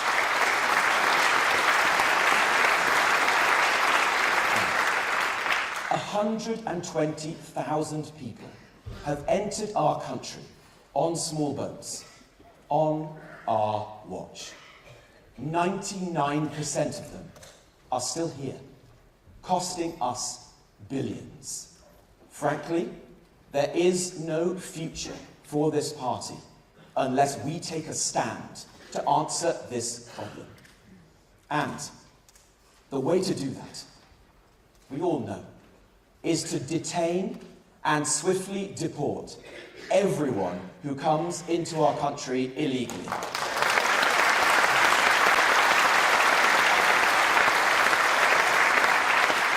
But we will never do that. We will never do that. It is impossible unless we leave the European Convention on Human Rights. And we free ourselves from Tony Blair's Human Rights Act. These institutions are creating an arsenal of laws by which illegal entrants frustrate their removal. We have to change that. You can't ignore the European Court. We're a common law nation. You can't reform the European Court. It requires unanimity. 46 countries from Iceland to Andorra to Hungary. It's a fantasy. The choice before us is leave or remain. I'm for leave. I'm for the country. I am for the country of Magna Carta, of the habeas corpus, of the Bill of Rights, defending our own freedoms and liberties. I am for finishing the job that we started with Brexit and restoring to our people and our parliament its sovereignty. So under my leadership, the new Conservative Party will stand for a new Great Reform Act, one that leaves the ECHR, repeals Tony Blair's Human Rights Act, and writes a British Bill of Rights. That is how, my friends, that is the only way that we get the foreign terrorists, the criminals, off our streets and out of our country. That is the only way that together we will end illegal migration for good. And the age of mass migration, that must end too. It's not making us any richer. It's putting immense pressure on our housing, our hospitals, our roads. And if we're honest with ourselves, the sheer scale and the lack of integration is sapping at our culture and our national cohesion. If I am your leader, I will fight for the effective freeze in net migration our country needs. And this time, we will cast it in iron. We will do it with a vote in Parliament, so that each and every one of us can look the British public in the eye and say, we mean it. We're going to do it this time. And if we do that, we give our country the effective breathing space that we need. Will we be open to the best and the brightest? Yes, absolutely. Will we be open to the world and his wife and all their extended family? No, not anymore. And under my Conservative Party, never, ever again.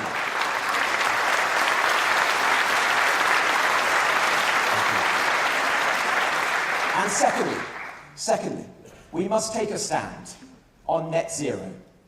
Since 2001, energy prices in our country have quadrupled. Factories have closed. Families have suffered. And this is all because we have become so reliant on expensive forms of energy, like offshore wind. Now, Ed Miliband wants to phase out gas over the next 5 years. Now, in 2015, we knew that putting Ed Miliband and power together was a very bad idea. How right we were. We have to oppose this plan. It's going to send energy prices sky high. But we also have to oppose the root of the problem, the serious issue. And that's not the principle of net zero, but the crazy interim binding targets put into law by Gordon Brown. It's the mad targets, the carbon budgets, that don't take any account of innovation that's driving the mad policies. So I say that with our new Conservative Party, we will stand for cutting emissions, but we will never do it, never, on the backs of working people and by further deindustrialising our great country.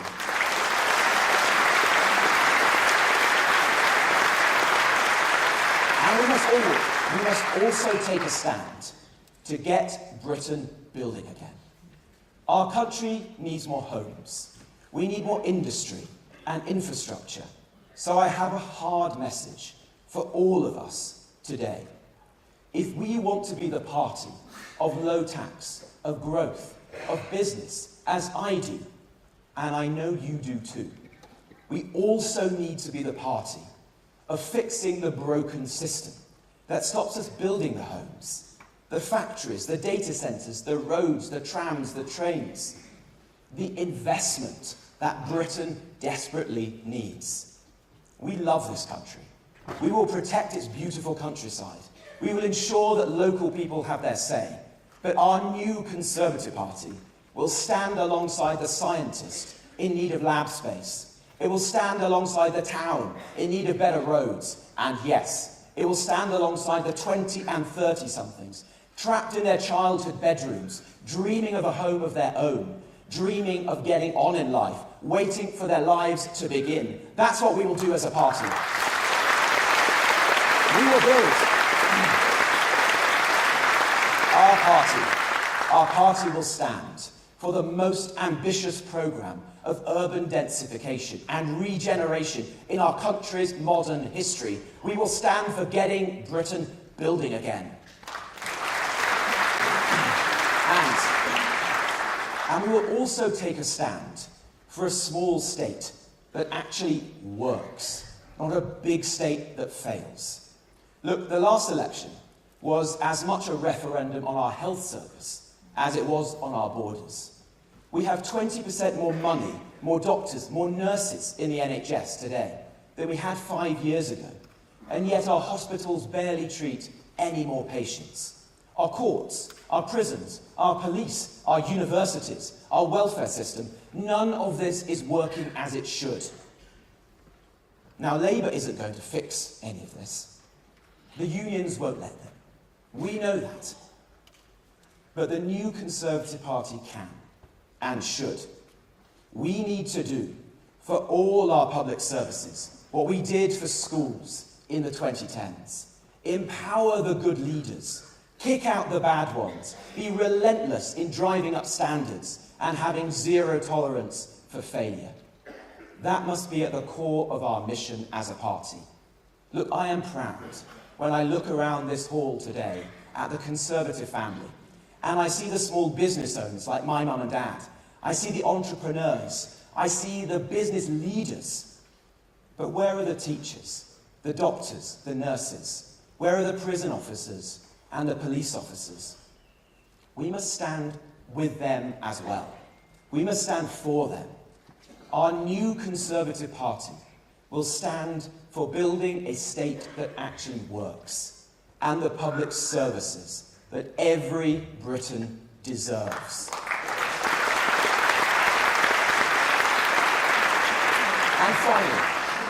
And finally, we must stand for our nation and our culture, for our identity and our way of life. Why is it that so much of the British establishment seems to put Britain last? I'm told that we only have enough munitions to last a few weeks in war. And yet our country is giving foreign aid to parts of the world richer than our own. So if I am your leader, I will stand for cutting our bloated foreign aid budget and for spending 3% of GDP on our defence.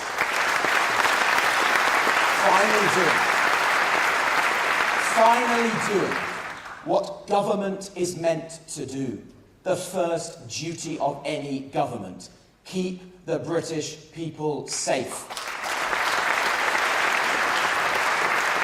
And what of our culture? Well, how have we come to the point where a teacher from Batley remains in hiding because in a class on free speech, of all things, they showed a cartoon of Muhammad? How have we come to the point, on our watch, in which the NHS has facilitated thousands of children to have life-changing, life-altering surgery. How have we come to the point where the RAF, the Royal Air Force, has chosen pilots on the basis of race and gender? Well, I say, our new Conservative Party, we will be tolerant, but we will stand for never tolerating any of this ever again.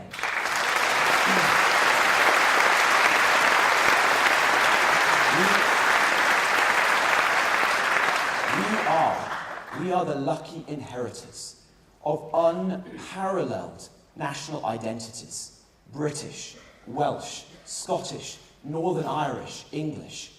And our new Conservative Party will stand for carrying the torch for these identities and handing it on to our children and our grandchildren with pride, with passion, and with purpose.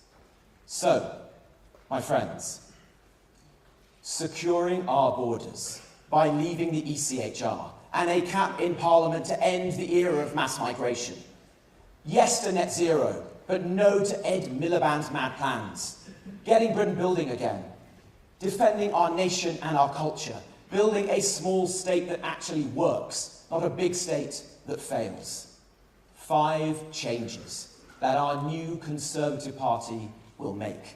5 stands that this new Conservative Party will take. As your leader, I will take a stand. The new Conservative Party will take a stand. Stand up for what is right. Stand up to those who are wrong. Stand alongside the hard-working men and women of this country who make Britain great and can make her greater still. Our party is at its best when we, friends, are the trade union of the working people of this country.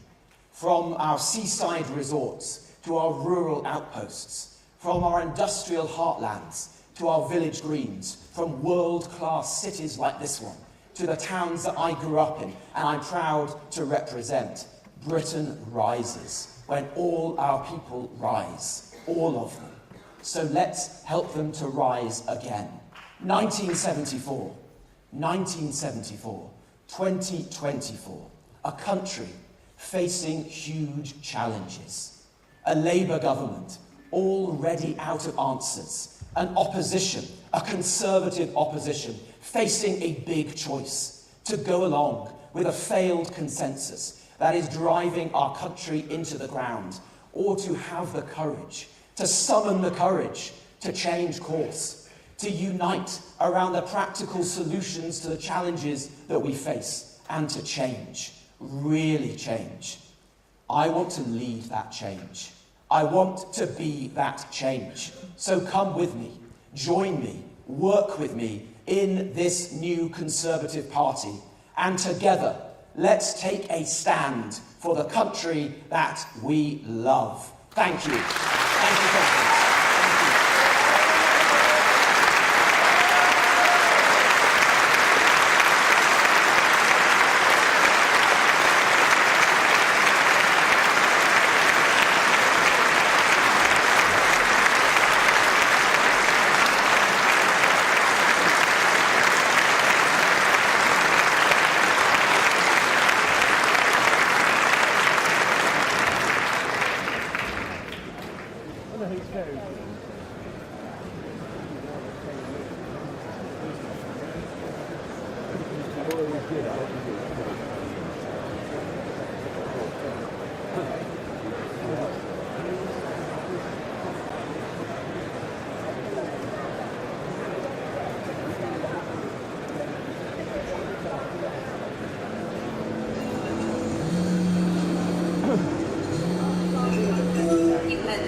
Outside feel frustrated and angry that the political class has failed to deliver on its promises. There's no trust in politicians from any party, left, right, centre. Trust and confidence in our Westminster politicians is at the lowest ebb that I can remember.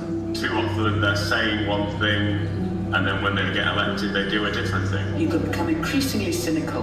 There is a lack of trust in politics and in politicians because too often people hear things but don't see the results. One of the things I hear quite frequently, you're all the same, all the parties are the same. We are not the same. The Conservative Party is different. The Conservative Party is special.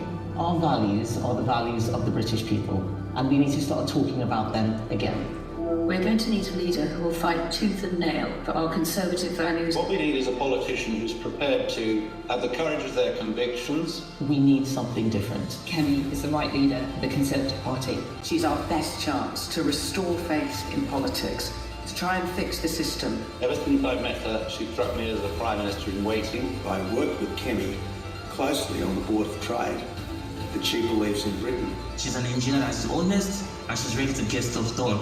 Kemi has the tenacity, the passion, the drive. Kemi is a person to bring people together and renew not only the party but the country as a whole. She really is the one to be trusted. She's not afraid to be unpopular, but she will say the thing that needs to happen. This is a pivotal moment. The Conservative Party must transform like we've done before. This is our time. We are the future. I'm ready. I know you're ready. So let's renew. Please welcome Kemi Bailey.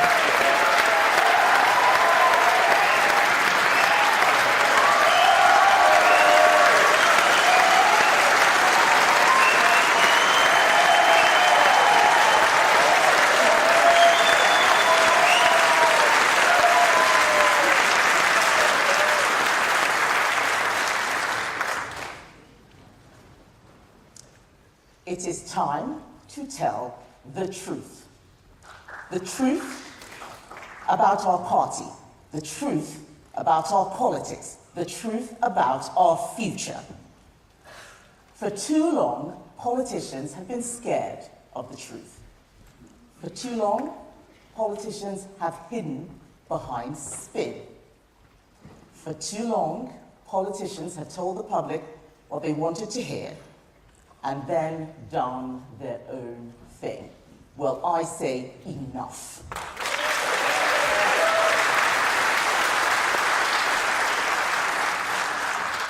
It's time to remember who we are, what we stand for, and what we want our country to be.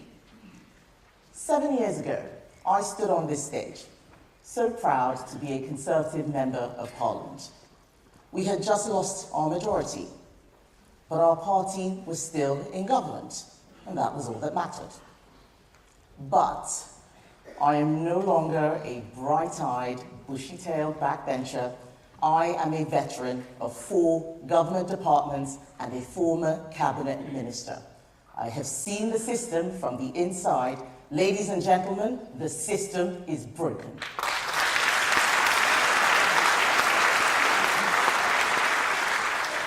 It is not enough just to be in government, because you can be in government and not have power. Without a plan to fix the system, you end up just announcing policies, doing media, and waiting for something to happen.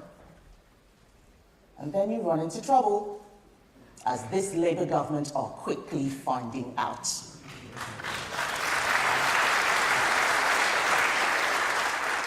For us, it led to a reckoning, a historic defeat, worse than 1997, a defeat that could extinguish the Conservative Party.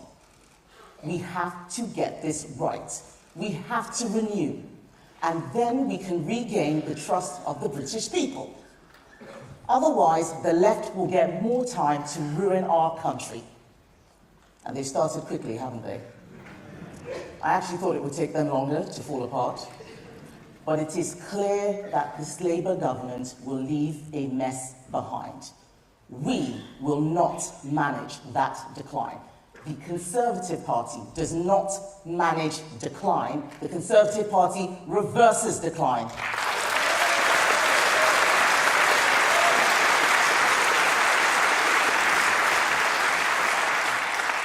Our country needs us. We must not let it down. For this to work, we need to go back to first principles. Why are we Conservatives? So much of what made me a Conservative came from my parents. My late father was full of wisdom. He used to say, never take your spouse for granted. He also said, never run for fun because you'll get bad knees.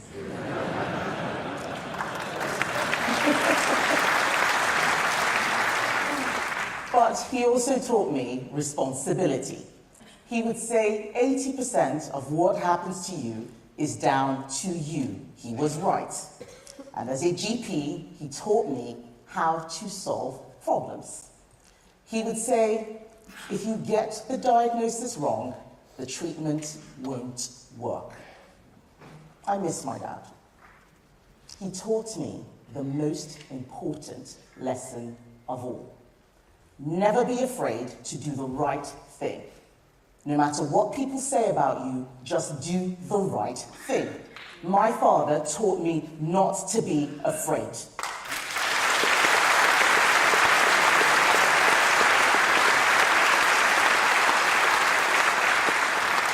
I was born here, but I grew up in a place where fear was everywhere. You cannot understand it unless you've lived it. Triple checking that all the doors and windows are locked, waking up in the night at every sound, listening as you hear your neighbors scream as they are being burgled and beaten, and wondering if your home will be next. When you've experienced that kind of fear, you're not worried about being attacked on Twitter.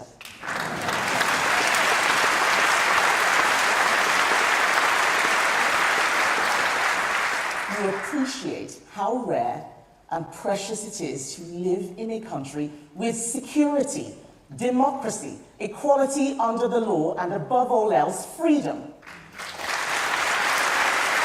Free speech, free enterprise, free markets, conservative freedoms, conservative principles.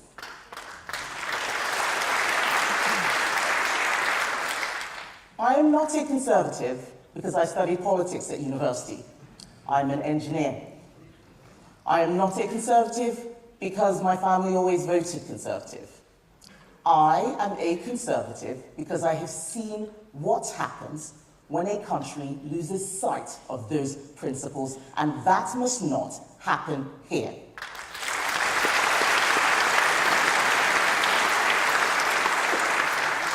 But if conservative principles are so great, why aren't we in government anymore? The truth is, we lost faith and stopped acting like conservatives. We stopped being leaders and became managers. We spoke right and governed left, and when we went after Labour votes, we lost our own.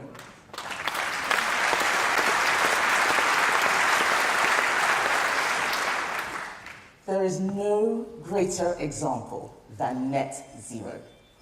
We set a target with no plan on how to meet it, just so politicians could say we were the first country to do so.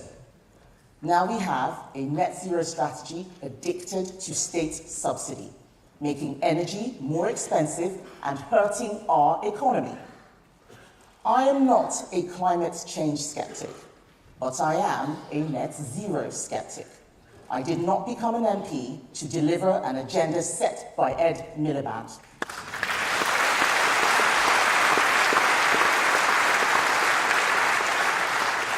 Promises must come with a plan. Plans must be based on principles. That is the conservative way.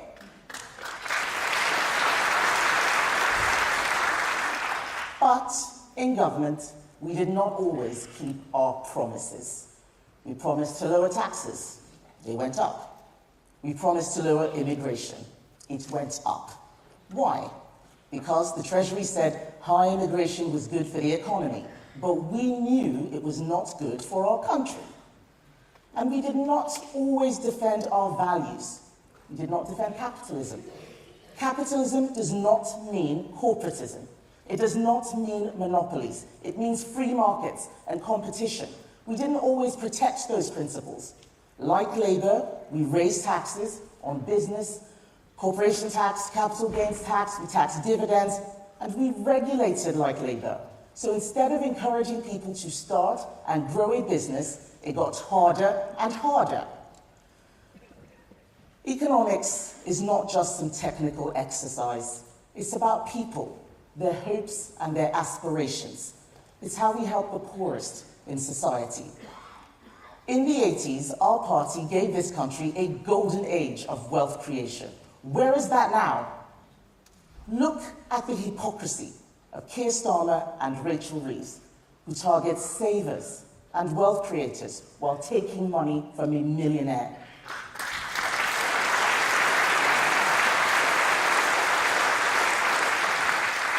The Conservatives have to be the party of wealth creation. Wealth is not a dirty word. It supports jobs and families. It pays for our schools and our health service. We should defend it and encourage it. We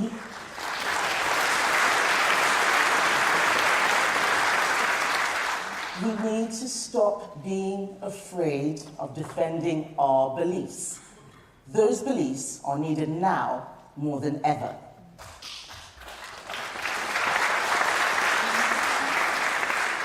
They are needed now more than ever because a new political force has risen.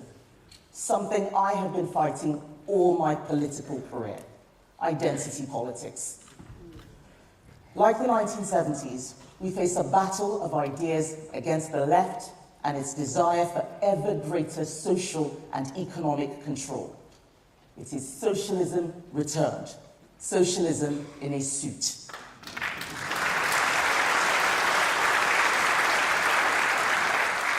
The British public knows that socialism doesn't work.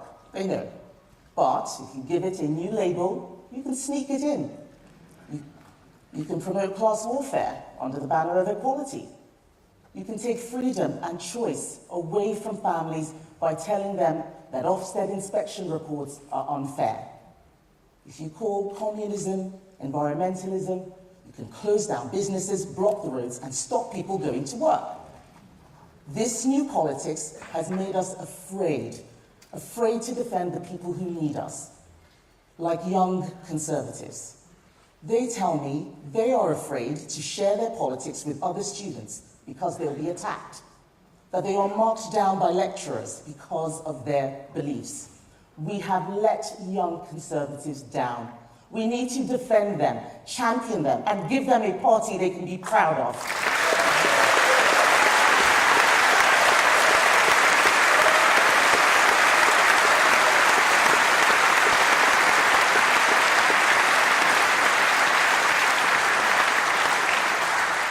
But other people need us too, like women. For too long, government stayed silent as women were sacked for saying that a man cannot be a woman. I fought for them while Labour called them bigots. And it wasn't until the SNP put a sex offender in a women's prison that they understood the fight I was leading. We won that battle. Nicola Sturgeon has gone, and Labour now accept our arguments.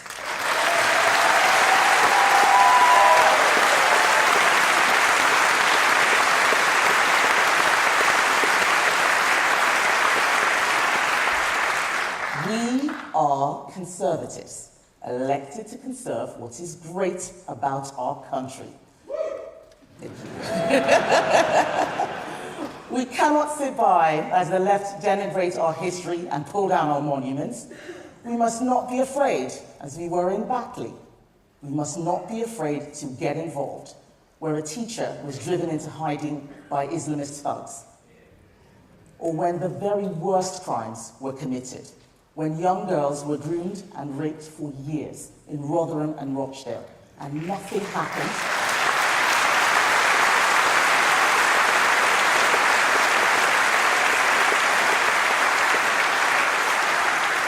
Nothing happened because those in charge were scared of being called racists. And then the system hid behind the Human Rights Act and failed to deport the child abusers and allowed them to walk the streets where their victims live. Well, enough. I am not afraid.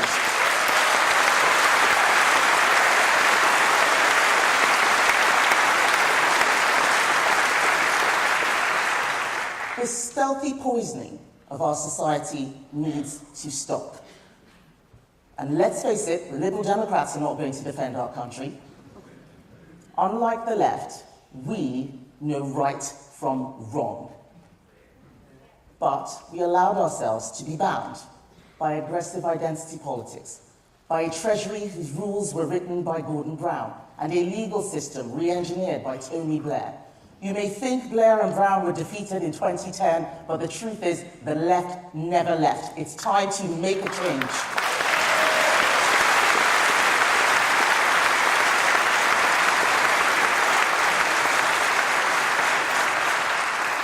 Ministers need to be able to make decisions that aren't endlessly challenged in the courts.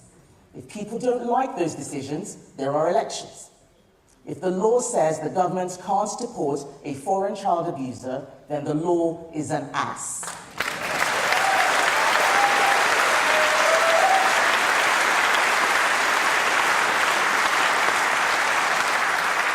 And it means it's time for politicians to change it. And when the government relies on economic modeling, which doesn't grasp the realities of immigration, we know it's time to make a change.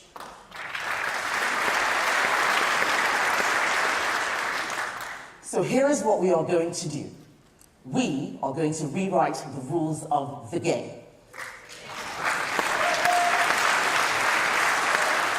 If I become leader, we will immediately begin a once-in-a-generation undertaking, the sort of project not attempted since the days of Keith Joseph in the 1970s. A comprehensive plan to reprogram the British state, to reboot the British economy. A new blueprint for the great machine of our country, one that goes far beyond the relationship with the EU or the ECHR, a plan that considers every aspect of what the state does and why it does it.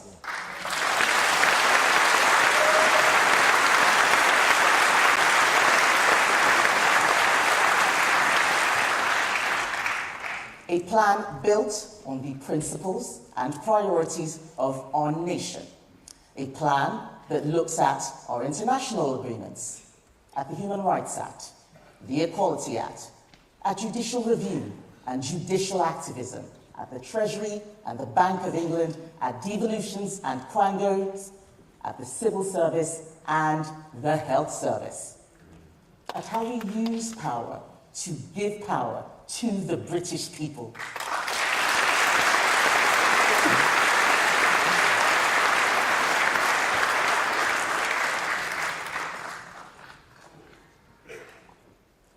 We will rewire, reboot, and reprogram. Nothing is more exciting to me. I am an engineer, and engineers do not hide from the truth.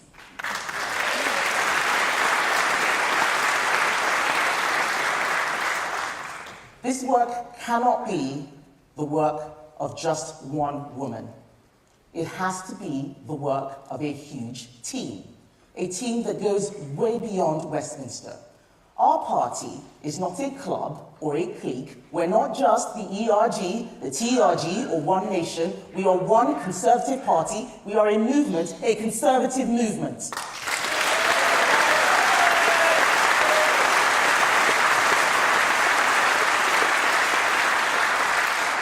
And I will always defend that cause. Some people say I like a fight. I can't imagine where they got that idea. But it's not true. I do not like to fight, but I'm not afraid to fight. I don't fight for the sake of fighting, but I do fight for you.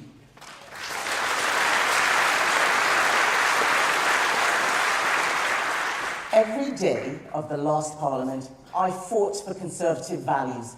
I fought for them even when I was told it wasn't in my interest. I fought for women's rights to safe spaces and children's rights to grow up in their own time.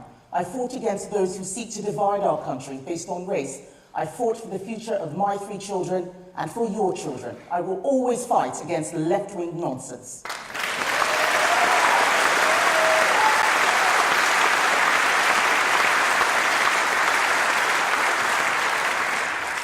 I'm sad to be in opposition, but there's a part of me that's excited. Because opposition is an opportunity to make Angie uncomfortable, to make Rachel wriggle, and make Starmer sweat. We are going to have fun.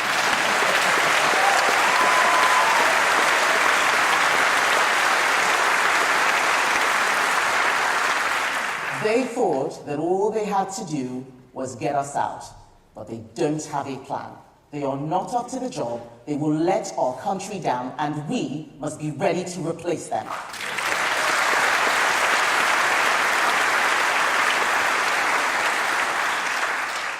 My campaign is not about me.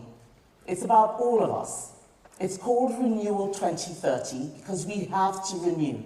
And 2030 is likely the first full year we could have in government. We have it in our power to make the 2030s a golden decade, a time of renewal and growth. Not just growth in GDP or GDP per capita, but growth that most people can feel. Growth in our party and our country, an age that will leave a meaningful legacy for the British people for decades to come.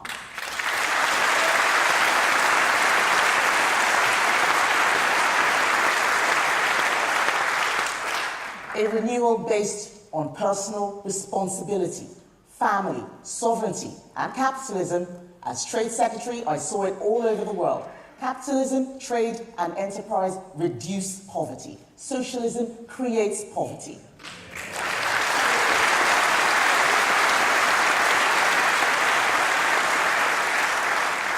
Government prides itself on growing the economy. But government does not create growth. Business creates growth. Government needs to get out of the way.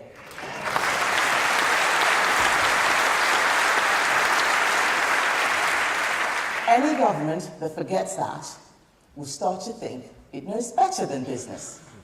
It will allow Ed Miliband to build things like a great British energy company. Well, I've had a look at it. It doesn't produce energy, it's not a company, and there's nothing great about it.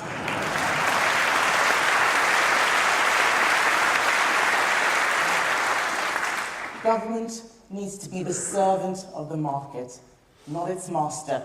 It needs to protect fair play and proper competition. But the wealth of the country comes from the people who work in it, not the people who live off it.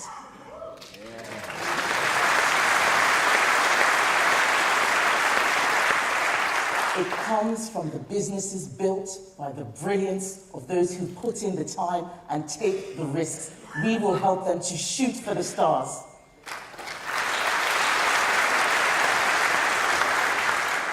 We will help a new generation to build families and homes, to build careers and businesses, acquire capital, property, investments, and security. We will take the shackles off the economy so that it can fly and take the country with it.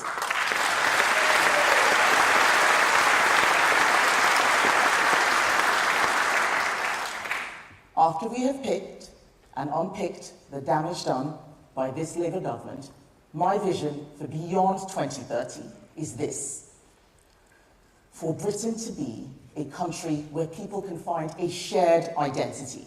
4 nations, but one united kingdom.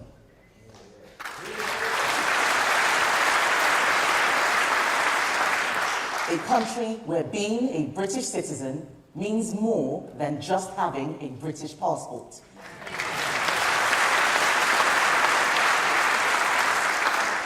A country where people can be committed to each other, irrespective of their religion or what they look like.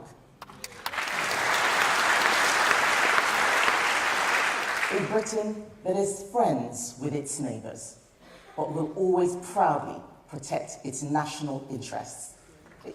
A Britain at ease with itself, a Britain that believes in itself.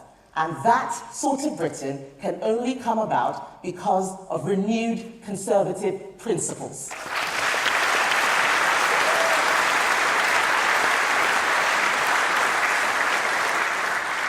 And the time to start that renewal is right now.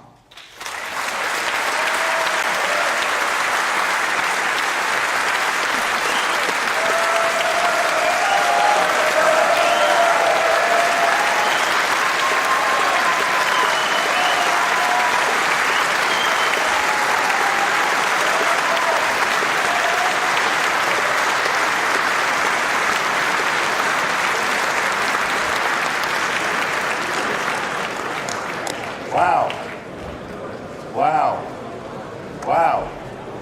So, ladies and gentlemen, there it is. In a few weeks' time, one of our excellent candidates will be elected as the next leader of our party. And our new leader, whoever he or she is going to need to hit the ground running, starting with some big local elections in May next year. All four candidates have put forward a compelling vision for the future of our country based on our shared conservative values. It will be your duty, the members' duty, to consider carefully who is best placed to take us back into government again. And once our new leader is in place, we will unite behind them. We will prove once again why the Conservative Party can and should be trusted to lead our country. As we leave conference, let us commit to rebuild, renew, revitalise our party at every level together. A party united in purpose, optimistic, forward-looking and ambitious. And now, please join me in welcoming back our leadership candidates, Tom Tugendhat, James Cleverly, Robert Jenrick and Kemi Badenoch.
Please stand for the national anthem.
going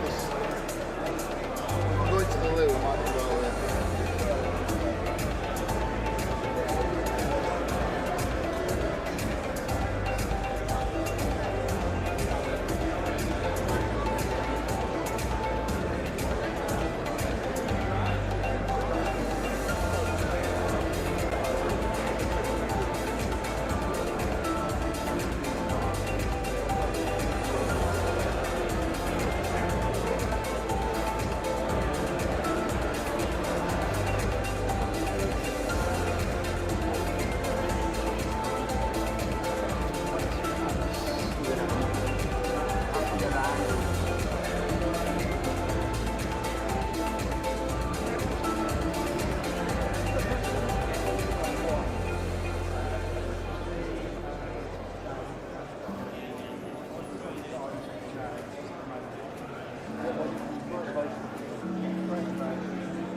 Well, that's great. Sorry, I'll put the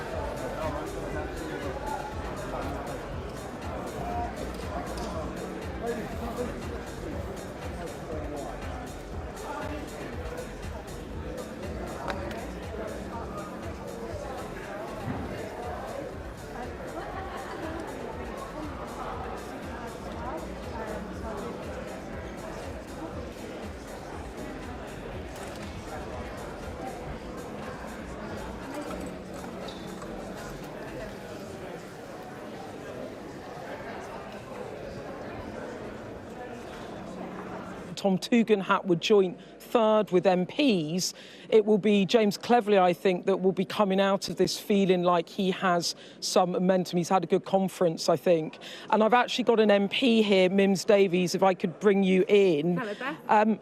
Mims, you are about to declare for James. Yeah, I'm delighted to be backing James Cleverly. What a morning for our party. I think it's been a really uplifting 4 days. I think we put them all through their paces, and I'm delighted to be endorsing James this morning. I think he has proved himself across these 4 days that he can win the hearts and minds, not only of this party, but of the public. I've been studying this really carefully. This is a really important moment as we go back to whittle this down to 2 for our party membership to be part of too.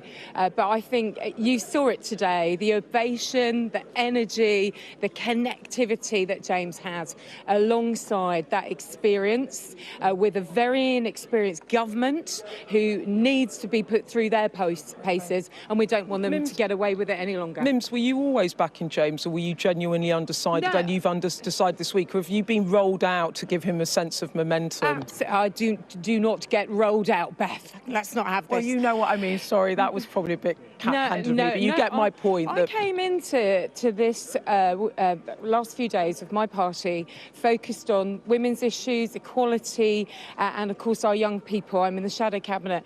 I have the honour of serving there as the Shadow Minister for Women and Equalities. I spent 5 years at DWP, not working so directly with James, but admiring him and knowing his family and his values. And a new constituency changed, listening to people, and I felt it was my obligation to come here with an open mind. And also, he was an underdog coming into this. And I helped Mel, my former boss, get into the race. I thought it was important for us to have a mixture of people for the whole of this time. It's quite a long race, as you'll know, Beth, and Mel added to that. But I think the answer is James, and we've seen this over this last few days and certainly hours. Look, they've all got some very strong qualities. Kemi was my boss at GEO. Robert, You're not it's very backing impressive. Kemi. Why not? The answer is James. But why not Kemi? Did you not like the stuff she said around maternity pay?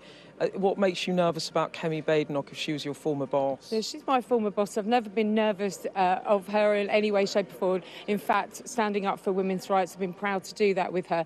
But the reality for me, the answer is James. It's difficult. We're all very close to each other. There's not a huge amount of us left. And if we don't get this right, there won't be enough of us that we need in the future. So I wish James well, wish them all well. But for me, I think he's the answer. I think he's got it. I think Labour are scared of him. I know before I left Westminster, I said, who would you be most worried about? And they said James. He cuts through, he's got charisma, he's got it. Do you think he'll get to the final two now? Because it looks like it could well be a Kemi-Rob Jenrick runoff. Oh, come on, you just started the interview saying he's got the momentum. Here we are, let's push it and see what happens. OK, Mims Davies, thank you very much. Thank you, Beth. So Mims Davies there said that she was undecided. She backed Mel Stride, you might remember him. He was one of the early candidates. She has come out today for James Cleverly, topping off what I would say is a good conference for him. Kemi Badenoch went down well in the room, though. Robert Jenrick, they liked what he had to say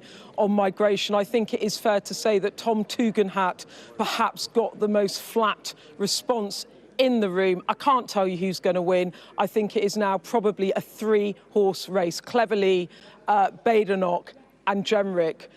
They will whittle them down to two next week on the 9th and 10th of October. Party members pick from that final two on November the 2nd. Beth Rigby, thank you very much indeed. Gosh, it really is close, isn't it? Beth Rigby, our political editor there in the conference hall. And well, as Beth was saying, we're bringing back in our deputy political editor. It really feels like a race that is on a knife edge. It's very hard to work out who has got the most realistic chance of becoming leader. James Cleverly, lots of momentum, but then, you know, there's an awful lot of MPs. David Davis, for example, coming out just today for Kemi Badenoch too. That's right. Two fundamentally different pitches from James Cleverly and Kemi Badenoch, the two of the most eye-catching speeches. One is let's be more normal for James Cleverly. The other is let's look at changing everything and anything by Kemi Badenoch. And then there's Robert Jenrick, who has had a very good campaign, surprisingly good campaign up till now, but he tick the boxes that the membership, things the membership will want to hear, but does he have the connection, the gravitas? Did he fill the room in a way that you really need to as opposition leader? That's what we saw, but of course MPs vote for lots of different motivations, so we can't tell you right now what's going to happen next. Thank you very much, Sam Coates. Well, here we are in Birmingham at Conservative Party Conference, which has been pretty electric, I have to say, with this tightly fought leadership race. Still very difficult to call exactly how that is going to shake down in the votes last week, but the consensus seems to be that James Cleverly had a very good speech and Kemi Badenoch too.